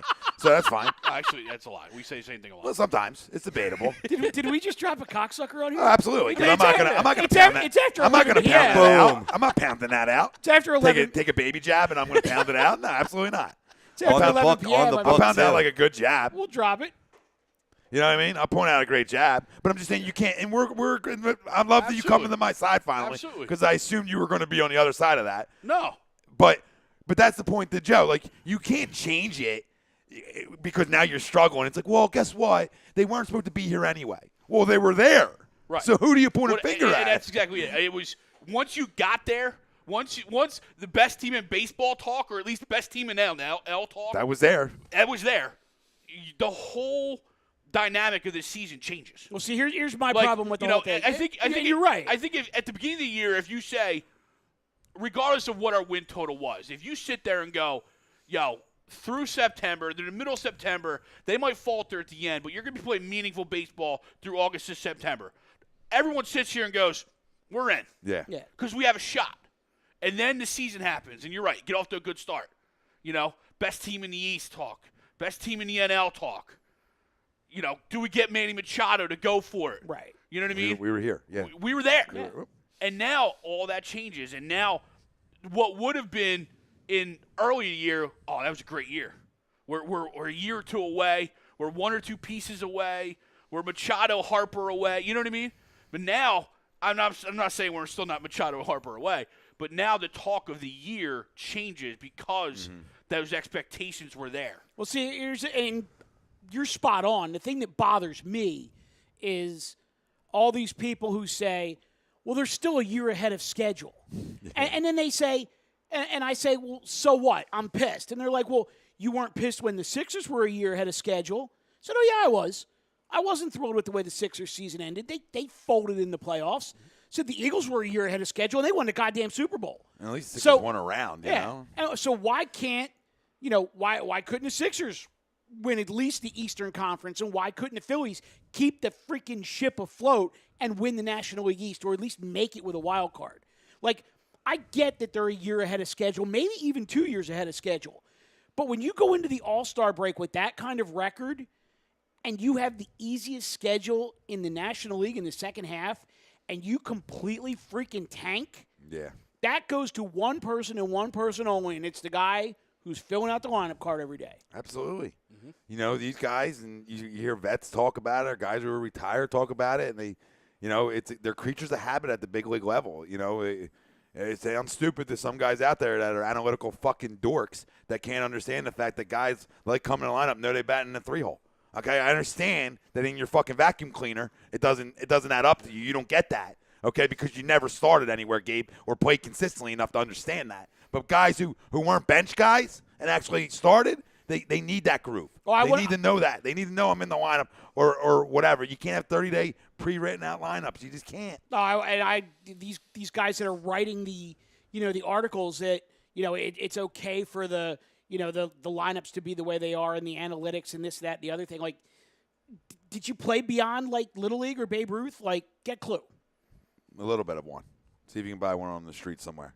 Because I don't know about you guys, but when I was playing, high school and college ball, like I knew where I was going to be every day, and I was perfectly fine with that.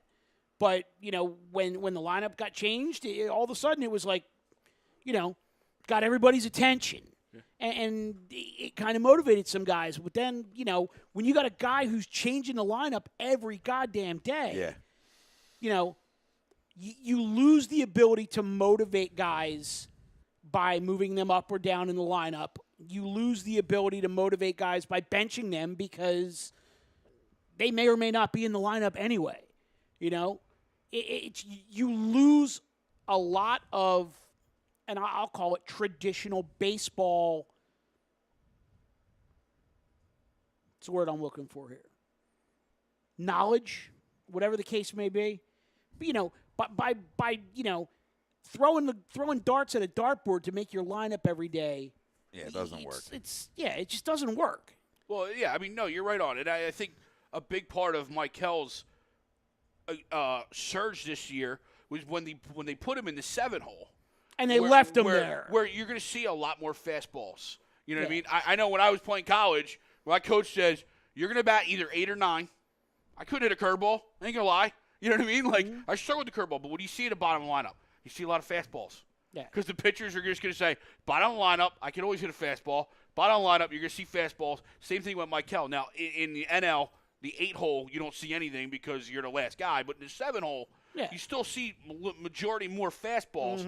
And what happened? He got going, and then he started moving up the lineup, which is what you should do at that point. Right. It's just then he got hurt, and that's at least his, But, you're absolutely right. I mean, to have some sort of consistency, I mean, we go through it, or at least you go through it. I used to go through it most weekends.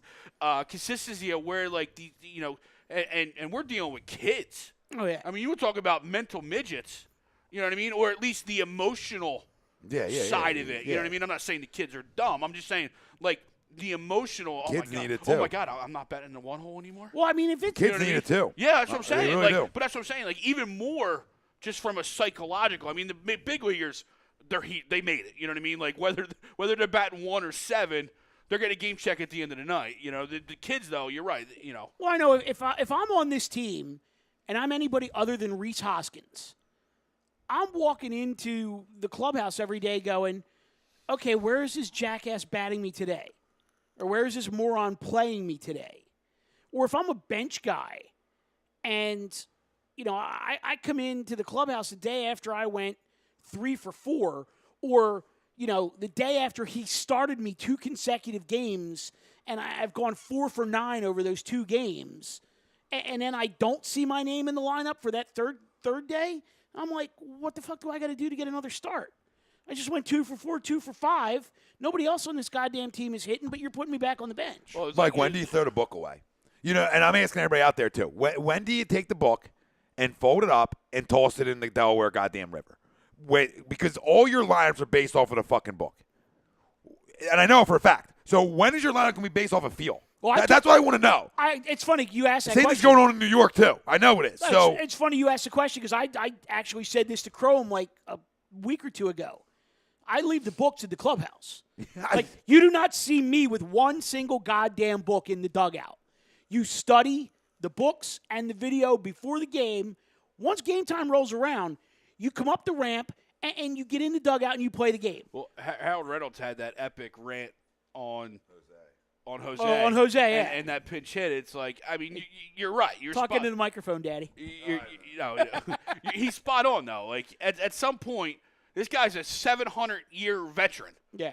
He doesn't need, you don't need to be called back from the on-deck circle to look at a book on a guy. Jose, he's got a fastball and a slider. All right, cool, thanks. Like, let the man do what he does. The slider you missed 3 times. He's that. batting $115 anyway. What's a book going to help him? Yeah. Listen, it's not even about, like, dude, you want to look at a book. It's deeper than that. It's the nightly changes because either a lefty's on the mound and you go through this entire shift of who's batting where and this, that, and the third. You know what I mean? Instead of saying, you know what, these are my best 8 hitters. They're going to go play today. And they're going to bat in that same similar spot the entire time. Yeah. That's where you have to go. When you get to this point and all you've been doing is losing, at some point there has to be some kind of consistency. Say, you know what? If this ship's going down this year, we're going to go out with my best 8.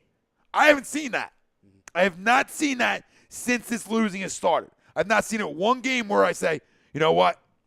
We're in a tailspin.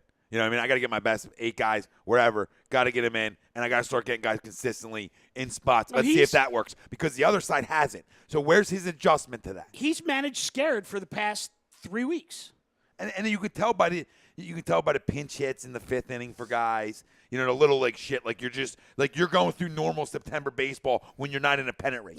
Make sense? Right, like this is the way he's managing. It's like you are in rebuild right now. I'm like, what the fuck am I watching right now? Are we 2.5 out and we're pulling guys in the 5th inning? Pull Pavetta in the 4th inning after 78 pitches, and then you use 3 guys in the 5th inning. Like, come on. And I like Jake Arrieta's comments early on in the year.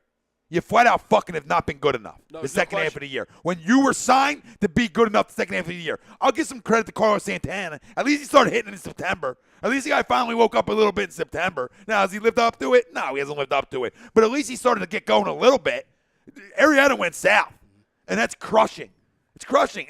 And listen, I tied in the Noel going south today too. I really do. I tie yesterday's fucking shit start into Noah's shit start today because you're the leader. You're the vet. You've been down there. You won Cy Young Awards. Wake the fuck up because you call out a young kid for not playing good defensively. Who's calling you out? Right? Where's your manager to get in your grill? What? Because you're coconut oiling together? You guys you do your pre-workouts in the fucking 6 in the morning? You weirdos? Okay? Where's the manager to call him out? Say, you haven't been good enough. Somebody grab him by the shirt a little bit. That's my concern. My concern is that this guy's too nice to his guys. Like, you know, I'm not comparing myself to a big league manager ever, but you know how I try to have that relationship where guys can come talk to me about anything, right? I'll get up in somebody's fucking shit if you ain't playing the game the right way. I will get up in your shit if you're not hustling or you're not playing the game the right way out there. I'll pull you right to the side and tell you. And it's so funny. you can do both. You can have that relationship where the kids love you or the players love you, but also where if I don't run that ball out or I don't do this well, he's going to get up in my ass. You can do both and still have that relationship where he's trying to get with these guys. You're not a player anymore, Gabe. Right. You're not a player anymore. And it's funny, too, because I'm the exact opposite. I don't want that relationship because I want to be the coach. You know what I mean? Like, this is my team, my shit. I'm not saying I don't, obviously build that over the time. But, you're absolutely right. We're sitting here with two different styles, but at the same time, it's the same thing. You got to get the best out of your guys. You got to get the best out of your kids. I'm not saying my way is the best, and I'm not saying his way is the best. Absolutely. And I say there's a fine line between both that can be the best. And that's my thought process on it. Well, like, I actually think different styles work for different guys. He tries to act like that he's not like a player's coach when he absolutely freaking is. He's going to try to act like he is, but he is. No. He's a player's coach. The guys love him. When I'm a head coach, it's different than when I'm an assistant. True, okay, but kids love you though. Yes. They like being around you. That's my point though. Where you're not like a dick. No, I'm not a flat out. You're dick. open. And it's funny. You're open. But I'm not like. You're not as like me. But I'm not like sitting there like texting my guys. You know what I mean? Or I text them to get going. No, but you know what I mean. Like, hey, let's do lineups together when we were struggling. Yeah, I'm glad you said that, Greg, because I was actually just going to make the same point. Like, it's a different story when you're an assistant coach as opposed to the manager. Because I'm the same way. Like, when I'm a manager, like, I'll talk to you. You don't talk to me. I'll get to you, and we'll have a good relationship. But I'll talk to you first. You don't talk to me. And if you do talk to me, you better come with some knowledge, some hustle, and some respect. When I'm an assistant, I'm like your boy. I'm your boy. Like, I'll get you all squared away, and we'll work things out, whatever, but I'm your boy. Same deal with the respect and everything like that, but it's a much more chill, like when I go out with you and everybody's like, Coach Mike's here. Let's go. Yeah, you guys get the same ovation. Yeah, it's like, I'm not even there anymore. It's like, but it's a different voice. Let me throw something at you. Go ahead. Real quick. But it has that different voice been around too. Right. The piggyback that. I thought. Why am I drawing a blank on the pitching coach's name? Kravitz. Lenny Kravitz. No, Rick. Rick Kranitz. Rick Kranitz. I thought he's been great with the pitcher. Oh, yeah. Okay, now have they struggled in the second half? Yeah, and part of that's on Klentak for not going out and getting another arm like we knew we needed to do, okay? But I thought he's been really good with these kids. Is Dusty said anything? Now, does Dusty not have the credentials to say shit? Because all you've done is manage minor league kids. And you have even for Gabe, though. I thought that's why he was on the staff, too. This is my question, though. When you bring in the vets, and this is not an excuse all for Gabe, you bring in the vets, Gabe doesn't have that seniority, that cred. Yeah, you played the game. Right. You want to, you don't need to be a stud, but I don't know. I mean, it almost feels like these guys don't buy into him. I got two thoughts on that. First being, if you were to get Kranitz off the record, I bet he'd be willing to tell you that his biggest pet peeve with his job right now is that Gabe has too quick of a hook with his pitchers. Certain pitchers. Because we saw last night with the big guys. But I mean, he can't get these guys right for the long haul if they don't pitch through pressure situations. Yeah. And I think Greg, to your point, I think he's got too quick of a hook with the starters and too long of a leash with the relievers. Well, it's funny because a relief pitcher, you know right away if a relief pitcher has it or not. Well, and I'm not even saying the first inning, like ninth inning, Dominguez comes out and walks the leadoff guy. He should have been gone, yeah. But this is the bigger thing about Dominguez, though. I understand you want to let him work through that. No. But let him work through it the whole time then. Right. You get where I'm going with this? Yes. It's not, look, at that time, I completely agree. You get him the hell out. You know he doesn't have it, like Mike said. You know right away if it really pitches off, smoke right? and mirrors through the 8th. But now the 9th's here, and you walk the leadoff guy. Yeah, you got to go. And then, all right, fine. Lefty, righty, go against the freaking rookie of the year, Soto, right? Yeah, Soto's a pimp. Yeah.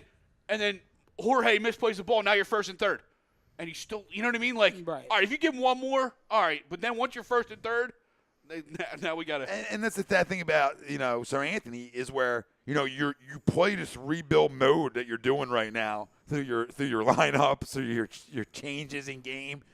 But then if you're in that approach, why is he just not your closer the whole time? Like you said, just get through the struggles, learn what it takes to close out for an entire year. So next year you're stronger and you get it, and you can get over some of the humps that you had in year one, where you were successful early on. Rob talked about adjustments were made on the other side. His adjustments aren't there yet.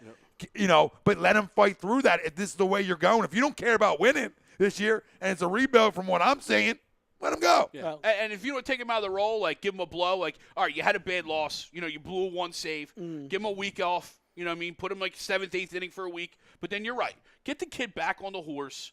You know what I mean? He's around.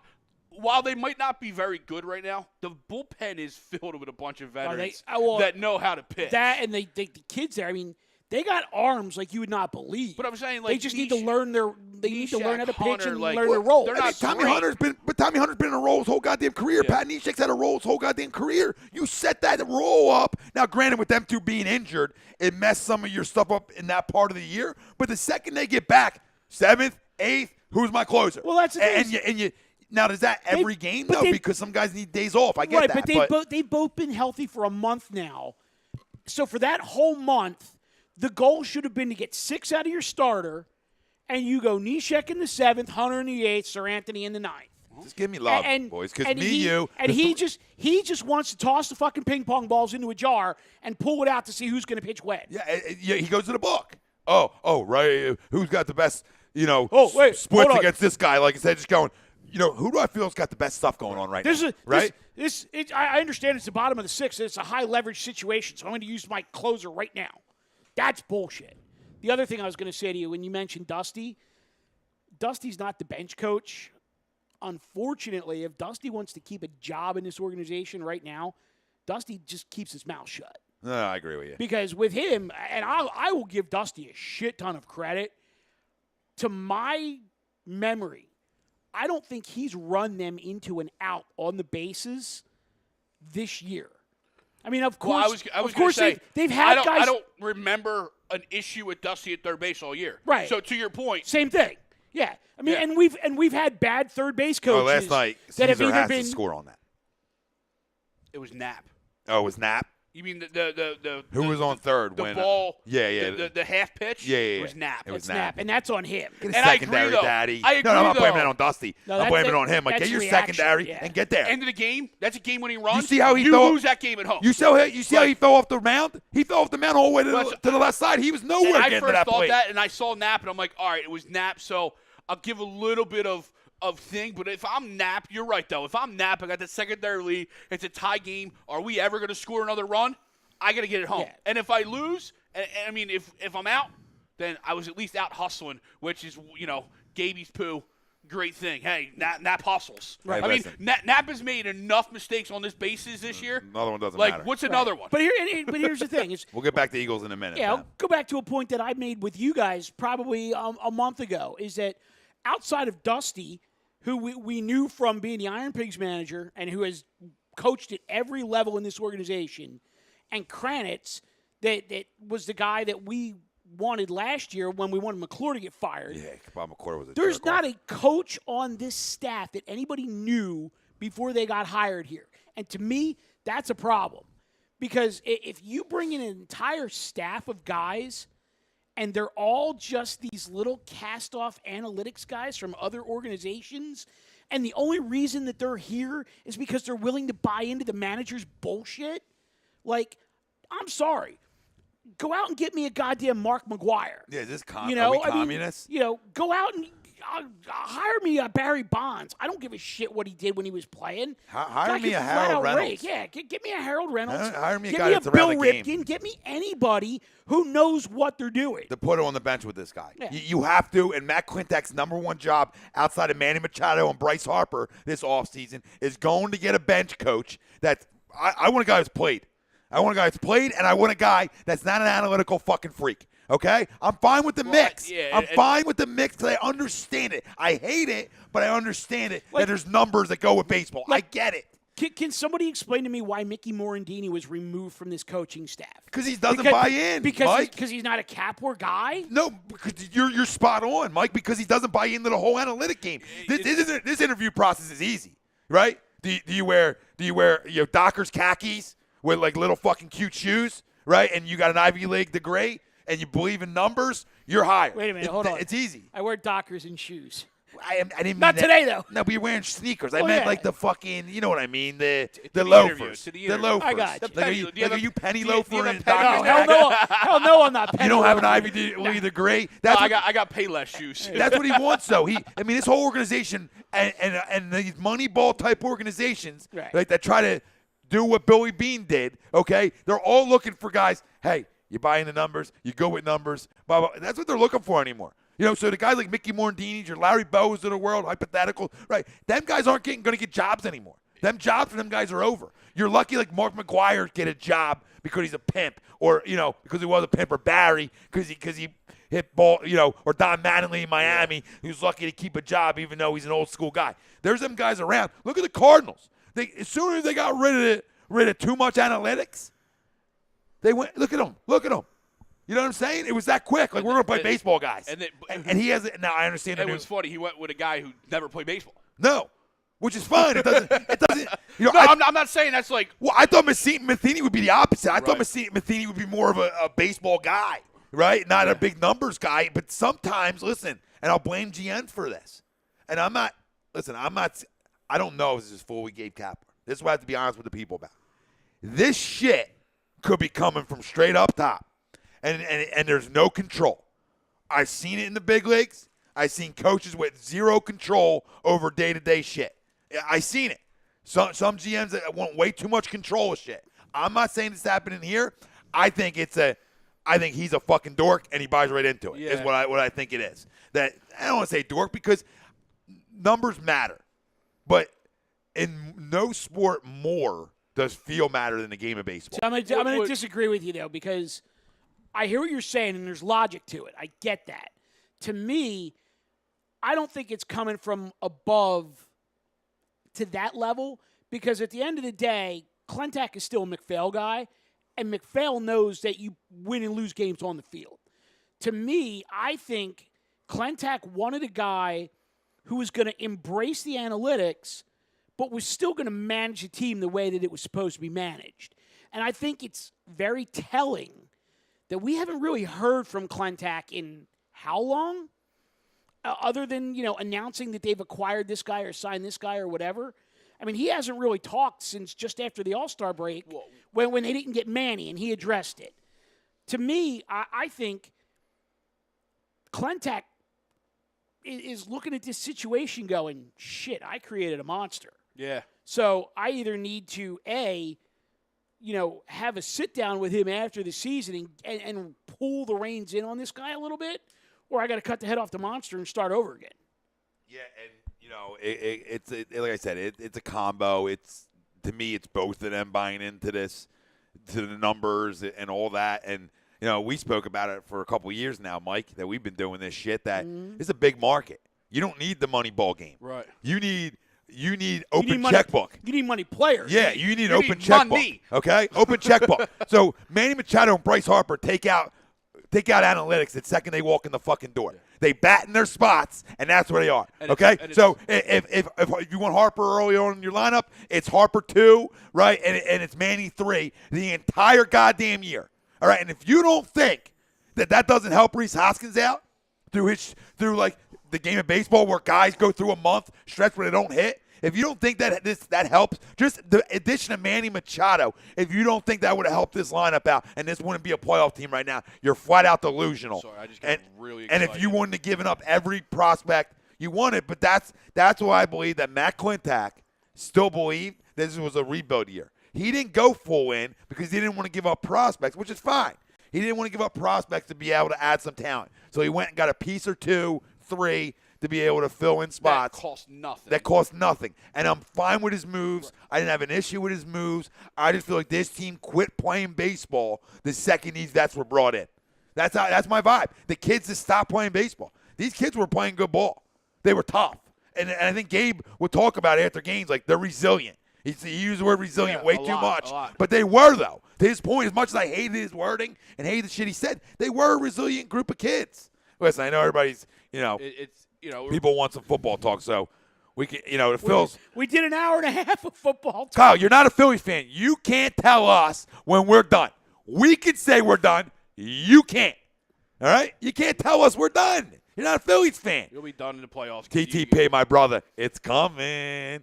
The MVP of the league's coming. Preseason's almost underway, yes, boys. Look, here's the thing.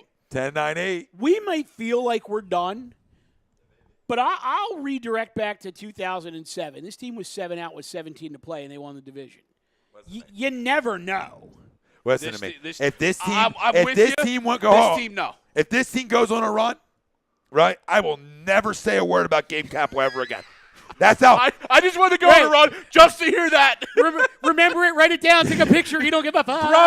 Robbie, mark this down. Timestamp it. Timestamp this right now. And it's 11:40 p.m. on Wednesday, September 12th. Listen, TTP, I'm telling you, Joel Embiid's going to be MVP of the National Basketball Association this year. That's a stone cold lock to me. I just think he's in for a monster year. It's about as stone cold of a lock as this Phillies team not making a run. That's a nice hot take, though. I'll like that. Oh, you don't think Joel can win MVP? No, I think Joel wins the MVP. I don't think the Phillies ever run in him. Oh yeah, I agree. I agree. I don't know if it's this year, but I think he gets one under his belt. Yeah. Yeah, soon. Sooner than later. Within the next 3 years, I think he is. And don't be surprised if 25's not in that conversation as well. There's no question. But I think we all believe. And you you hear Fultz's shooting coach talk about him, just the tie Sixers in real quick, and he talks about, this is an all-star. This is an all-star. And the head's back, the kid's stronger. The Sixers red shirt situation hopefully worked for them again. This team was loaded in the Eastern Conference, and it's them and the Boston Celtics. And I will not put the Toronto Raptors in shit until I see that crumb play. You know what I mean? I'm still want to put in the conversation because we're way too deep. I actually would tell you right now we're better than the Boston Celtics. Just because I believe in them two so much that they're better than anything the Celtics have when they hit their highest level. Makes sense? Which I don't know what's going to be this year. I do with Joel. But when they hit their ceiling-ish or get to their prime, which can happen in the early 20s now in basketball, I think they're the best team in the Eastern Conference. The Celtics, I have a little bit of pause, just like with Markelle, and just for this fact. You didn't see them fully healthy, the Celtics either, with Kyrie, with Gordon Hayward. Yep. And now you have a beast in Tatum. So what, now Jason Tatum's going to take a back seat because you're – Jalen Brown's backseating too. And Jalen Brown's backseating now too. It's funny because now Gordon Hayward's healthy. I was literally just going to say there's one basketball. Yeah. And then same thing with Fultz. You can't have too much talent. And Fultz, shooting coach could be, blowing him out the door, but we still got to see it on the court in real game time. I agree. And I wasn't a fan. I'm not the biggest Markelle fan. I hope he's better because he does make this team so much better if he's good. Well, listen, he was good last year. This is the funny thing. Well, numbers wise, he was good last year, and he wasn't good. Yeah. It's absolutely. crazy. Because you see the talent, right? Yeah. I mean, even when he couldn't shoot, you're like, he can get to the rim. And he was just too small. He wasn't strong enough. And what you saw in the playoffs, and why he never played. Yeah. You know what I mean? And that's fine. You go with a dog in the playoffs. Yeah. TJ's a dog. He's going to get up in your shade. He's going to make things hard on guys. And he got his run, and he's a rookie. It happens. Yeah. and he's a rookie who just started playing. It's not like he's Tatum where he played all year. Do you want to do the matchups quickly? Real quick. I got another Phillies point real fast. Oh yeah, this could go on for the Phillies could go for a half. It's funny to me. 4 hours, We- non-stop, commercial-free program. We talk about all these talking heads not wanting to lose their credentials. Right. Fuck them. I wonder how long We're it's still on going- Facebook too, by the way. I wonder how long it's going to be until like Ricky Bowe is off post game. Oh, because he can't deal with it He anymore. can't deal with it, and even Barkan's getting to the point too, where Barkan's like feeding into Ricky, He is, and I'm just like, you guys like, and part of me likes it because LA might get fired tomorrow. Hold on. but it's like it's funny like that you guys said that. are employed by the team Because like, I was just going to say, I can almost guarantee you that this is LA's last year, and he doesn't give a straight. no, it already is. Because Yeah. he will say whatever the hell he wants when he's on the air. But it's so bad with him now that and this is secondhand information, but what I have been told is that they have actually turned the volume down on the Phillies radio broadcast in the stadium. Like, you know how, like, When you're walking around, you when usually hear LA and French. right, like yeah. you go up and you go to a concession stand or something like that. Exactly, you Yeah. hear the radio broadcast. They've actually turned the volume down. That's amazing. Because LA is just too opinionated, and they want it more to be just background noise as opposed to people actually listening to the game as they're walking around the stadium. And yesterday, in the first game of that doubleheader, they had less than 250 people in the seats when Game 1 started, and they had to turn it off because the players on the field could actually hear the commentary being played on the concourse. That's amazing. I And could hear. when I could hear drove by, on the radio. I could hear. Sorry, on the radio, I could hear McCarthy in. The next booth over. Yeah, easily. Yep. driving by at like 7 o'clock at night, I had no idea it was a doubleheader yesterday. So I'm looking in the stadium, Yeah, and I most drive. didn't, Greg. And I'm driving. Well, obviously, 250 people there, and that's the other thing. If you're the Phillies, you're supposedly in a pennant race, and there's no one in your stadium. Because there's nobody to There's bring you to no the one in your ballpark, stadium. Greg. No, you're absolutely There's right. no sex appeal. My last final point is Once your manager disconnects Yeah. from you, it's hard too. When he I know I'm not a big post game guy, but you just have to listen to some enough to get a feel for your manager too. And I think once the fan base started turning on him, it turned on people going out to the games. No, absolutely. And especially yesterday, if everybody wants to take shots, like, dude, the game's played in the afternoon, and school's back. Like, how much did you think we were getting down there? Yeah. You know what I mean? I know it's a little embarrassing, dude. You know what I mean? Like, Well, but there it's were- tough. school's back. Yeah, Yeah, you're it's right. tough. And then plus, there- the weather was shitty anyway. Yeah, Right. like it's not a It's not great like it day was to go to sunny the day. Yeah, it's not a great day to go to the park. Well, Let's leave work early for a doubleheader. Well, there were people on social media that were questioning, like, oh well, Fanoid. why is this doubleheader starting at 3:00, or why isn't it a day night split admission doubleheader, like, or why didn't they just start at 1:00 and they'd be done by 8:00? Well, number one, you got to start it at 3:00 because you're honoring the tickets for that day's game, which is supposed to start at 7:05.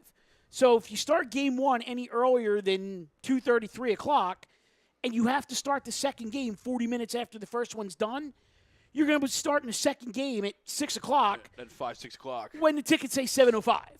That's first thing. Second thing, you guys both hit the nail right on the head. School's back in session. You want kids to come out? You got to start it at 3:00 at minimum. It probably would have been better going 4:05, but 3:00 at minimum. Okay?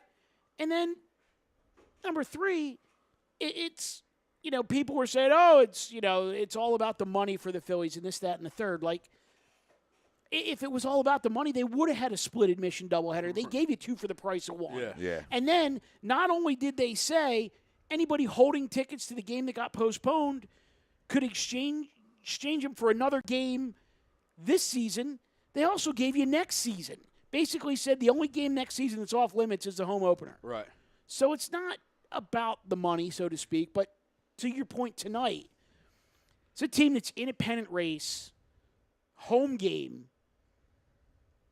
You have Nola against Strasburg, and no one's there. And division rival. Yeah, the matchup's there. Because Harper. we quit on You him. know what I mean? No, that's We didn't quit on these kids. I want to be clear to the people out there.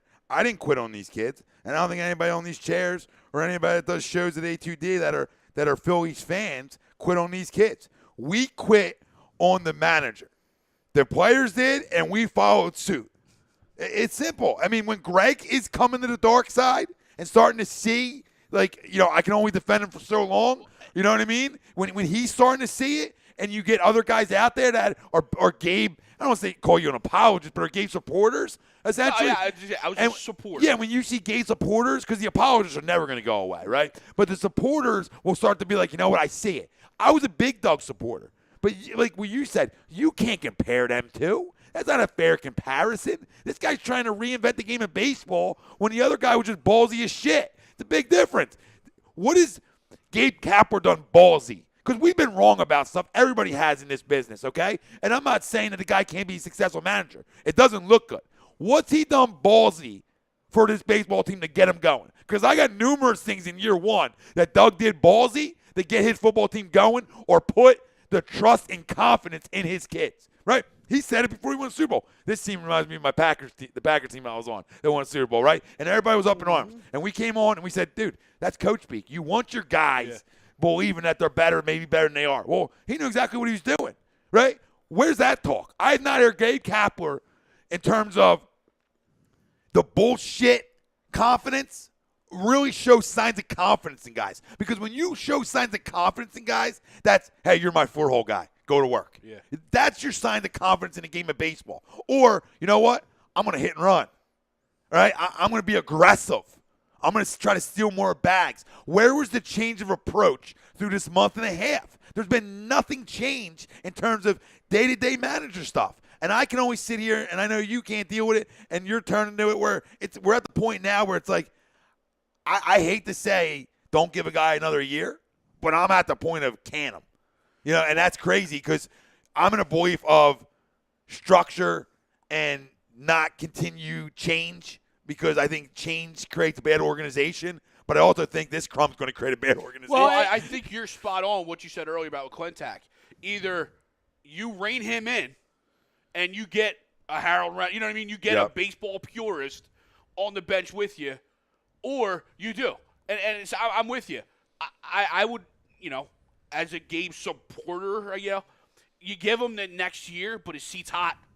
You know what I mean? Seat's hot, especially if you go out and you get Machado. And if you're able to throw enough money at Harper, even though he doesn't like Gabe, which, is a little bit of, insider. But he don't like Gabe at all. He hates Gabe. But what he does love hitting in this city. Mm-hmm. He circles every series against Citizens Bank Park on his calendar every year because he knows that if I'm struggling at the plate, I'm gonna get right at Philly. Yep. Because I love the hitting here. So, but if you go get Gabe, Machado, and Harper, bring them back. His leash is short. You know what I mean? It better be real short. Or you go out and you cut the head off. Start over. Just don't bring me Joe Girardi, please. See, and I don't have a problem with Girardi, and we could debate that for another time. But I mean, to me, it's bigger than that. To me, if I'm John Middleton, I'm sitting in that chair going, where the hell are the people? Yeah. We've had a winning team all year. We were in contention until basically a week ago. September 1st. Just call it September 1st, yeah. Where the hell are the people? Can I answer that? And I'd be walking down into Klentak's office as the owner of the team going, either the manager goes away or you go away. Or you both go away. And if you go away, he's going with you. Mike, I think if you're Middleton and the ownership group here and you look at that stadium and it's not filled, you have 250 people for a Major League Baseball game? You can point to two things. Okay, yes, the manager. We're sick of it, blah, blah, blah. Who are you going to see? Yeah. Who you know what I mean? Who are you going to see? You going to see Machado play? No? You're just going down to see Hoskins? I like Reese, but let's calm down. Okay, you know what I mean? Let's slow it down. There's nobody batting over like 270 on this team. Who are you going down there to watch offensively? Okay, you're going to go show up with Nola pitches when we're in it. Yeah, sure, of course. And to that point, getting back to the whole Kapler thing, who's even in the lineup? You don't even know who's in the lineup. Not till 4. That's you know what I mean? Yeah. You don't even know who's in the lineup. 4:30. You don't. And like you're going to see Wilson Ramos, like good catcher, dude. 32 years old. I don't sign him. I don't bring him back. I'm going for big fish. I actually would. I bring him back on a 1-year deal. Yeah, I don't think. Small money. Yeah, no, because I don't think you're going to be able to get him for small money. I'm going to put my eggs. But it's money. Listen, I understand it, but I'm putting my eggs in 2 other baskets. Oh, no. Those baskets are full. That's what I mean. It's Like, a little peripheral, I don't think I'm going to be able to keep. peripheral. I don't think I'm going to be able to keep him too, because I truly believe that they believe Jorge Alfaro is their everyday guy, right? I truly believe that. I think he is. His progression from last year to this year has been dramatic. And he's played a lot more down the stretch than you would have thought. thought. Yeah, because he handles the pitchers better. Back. If you really watch him to handle the pitchers, for as young as he is, he handles them better than Wilson does. Well, that's not a shot at Wilson, but it's just Jorge does a great job. Look, we got like 5 minutes left, and we're gonna have to wrap this thing. You guys want to do the? We'll go back to the birds. We'll do the matchups, and then we'll get out of here. Andy, we're talking about everything. We've been jumping all over. We had a little Sixers, we had a little Phils, blah blah blah blah blah. We had Flyers before we came on. So we can do the matchups, or we can just give our scores again for the fam and get the fuck out if you want. Let's do the matchups real quick. All right, shoot them. Roll through. All right, quarterback. I'm gonna go Foles. Bucks. Just because I don't believe in 2 weeks out of Fitzpatrick. I just don't believe in false, period. Yeah, we know that one. I'm also going Bucks on this one. Oh, Jesus Christ, you guys are all Fitzied up. Running backs. FitzMagic, baby. Us. Who is a running back? Yeah, exactly. That's Eagles. us. Wide receivers. I'm still gonna go us because I'm gonna add the tight ends into the mix. Oh, see, I was gonna keep them separate, but you're smoking crack if you're going wide receivers. Well, no, because there's only one wide receiver on their team. I got I feel like I have. I don't know. I feel like I'm a little deeper there with no Deshaun. Without Alshon, that's them, and it's not even close. Yeah, I'm going Evans, Godwin over Evans, Godwin, Deshaun if he plays, and Humphreys over our top 4. I was just putting the tight ends into the mix but that's fine. Well, I'm going tight ends. I think is us. Okay, so I'll give them receivers, Although and I'll give us tight ends. That might be real close to a wash because Cameron Brate and O.J. Howard they're good. They're a couple of real good players. But they're supposed to be a Pro Bowler, so but Ertz, we'll give it to him. Ertz is supposed to be a top 5. O-line? O-line's us. That's not even a question. Easy. Yeah. And I especially think because go ahead. The kid from Penn State, I'm blanking on his name. Wisniewski? No. The Bucks guy, the tackle. Oh, I think he might be out. I'm blanking on. He drafted like 2-3 years ago. I know you're talking about top 10. But anyway, he was on the injury report, so he may be out. Good. So, all right. But anyway, it doesn't matter. Well, flip that on the line of scrimmage. D-line. Us. Birds. It's close. It's but close. Birds. Just because their first 4 are close. Yeah, but then the other when 4. When we roll, it's not. It tops everybody in the league. Yeah. Linebackers. I believe it's us, and Levante David and. You're going to go Bucks? I'm going to go. Just because. Yeah, I mean, there's a lot of money tied back there. Absolutely. Quan Alexander is a problem. He's a problem. And Levante David's a stud that nobody ever talks about. Yeah. But I'm going to go with Nigel and Jordan because they're back. So that's always a push. But there's my problem. Push. It's just those 2 versus like 3 or 4 Bucks. Yeah. I'll go push, though. Greg, you were talking about Caleb Bannock? No. Is that the guy at guard? Davis, tackle. Yeah, latest injury report. He's off of it. Okay. Defensive tackle for the Bucks? Offensive tackle. Offensive tackle. I forget. I can't. I'm going to go push with the linebackers because that actually is a top. They're right there. Yeah. They really are. Depending on what. Secondary. Well, now with no Hargraves. No That's Hargraves Birds. and maybe no Grimes. It's not even a question. I mean, before that it was us, but now it's even more so. Yeah, before it was close, maybe push, or, But yeah, no, Eagles. Special teams, Birds. It's Birds. I mean, Tampa had a really good Sunday on special teams, but them things even out too. So it's the Birds. Yeah. Yeah. So, I mean, it's Coaching. That's not even a question. Birds. Bucks. Shut up. And now we have an upset. Just when you think.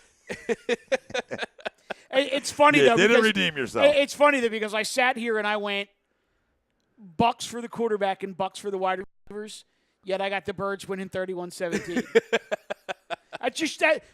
That shows you how good of a team that we have here. Oh, absolutely. It also doesn't hurt that my offensive player of the game was Zach Ertz because I went with the tight ends for us. You know what I meant? I forgot to mention to the fan right before we head out of here is the other part of the game that stood out from Thursday was like that whole next man up mentality. And did we start right where we let off last year? Was Ronald gets hurt. Rasul's got to come in. They go right at him. And we said, too, like, uh-oh, here we go. Well, we knew it. We sat on the couch and said, yep, they're going right there. Right to Julio, touchdown. And then he picked it off, and we're like, oh, okay. Who's that man? But, I mean, that's just the – Doesn't hurt that it was grossly under. Oh, terrible. Or the route was run wrong. Right. whatever it was, but Yeah. it was right back to like, man, we just are the same There team. you go. We just another guy comes in, makes a play. That was the whole Right. thing last Make a year. play. Listen, we weren't going to go 2 hours, and especially on Facebook, we only go an hour. But I figured when we were at like 107, I'm like, oh, we're only going to go like another 10 minutes. Yeah. I figured we'll go like an hour 20 and like to stay on Facebook. And the it's- next thing you know, and then somebody set us off on some Phillies I conversation. don't even know who that guy was. Commercial free. No, I don't know who it was, really. Commercial free, nonstop rock and roll. Rock baby. and rolling. Listen, we like to thank our certified public accountant. You got to Make make me them old. yours. Gibson Mayer LLC. Find them on the web, gibsonmayer.com, as well as our new doc in the house, Specialized Physical Therapy LLC, Burlington, Cherry Hill, and Princeton, New Jersey, is where you can find Dr. Paul Vidal. And as well, thank Gibson Mayer, sponsoring every Wednesday night for the fam here, on for another year. Love it. GibsonMayer.com is where you can find them for another edition of Tom, Mike, AM, in the PM. A2D Radio. We love you, family. Thank you for Tom Arno, Michael Matarak, Greg Mocklick, Robbie Pope on the 1s and 2s. We out 2-0. Let's go. Yankees suck.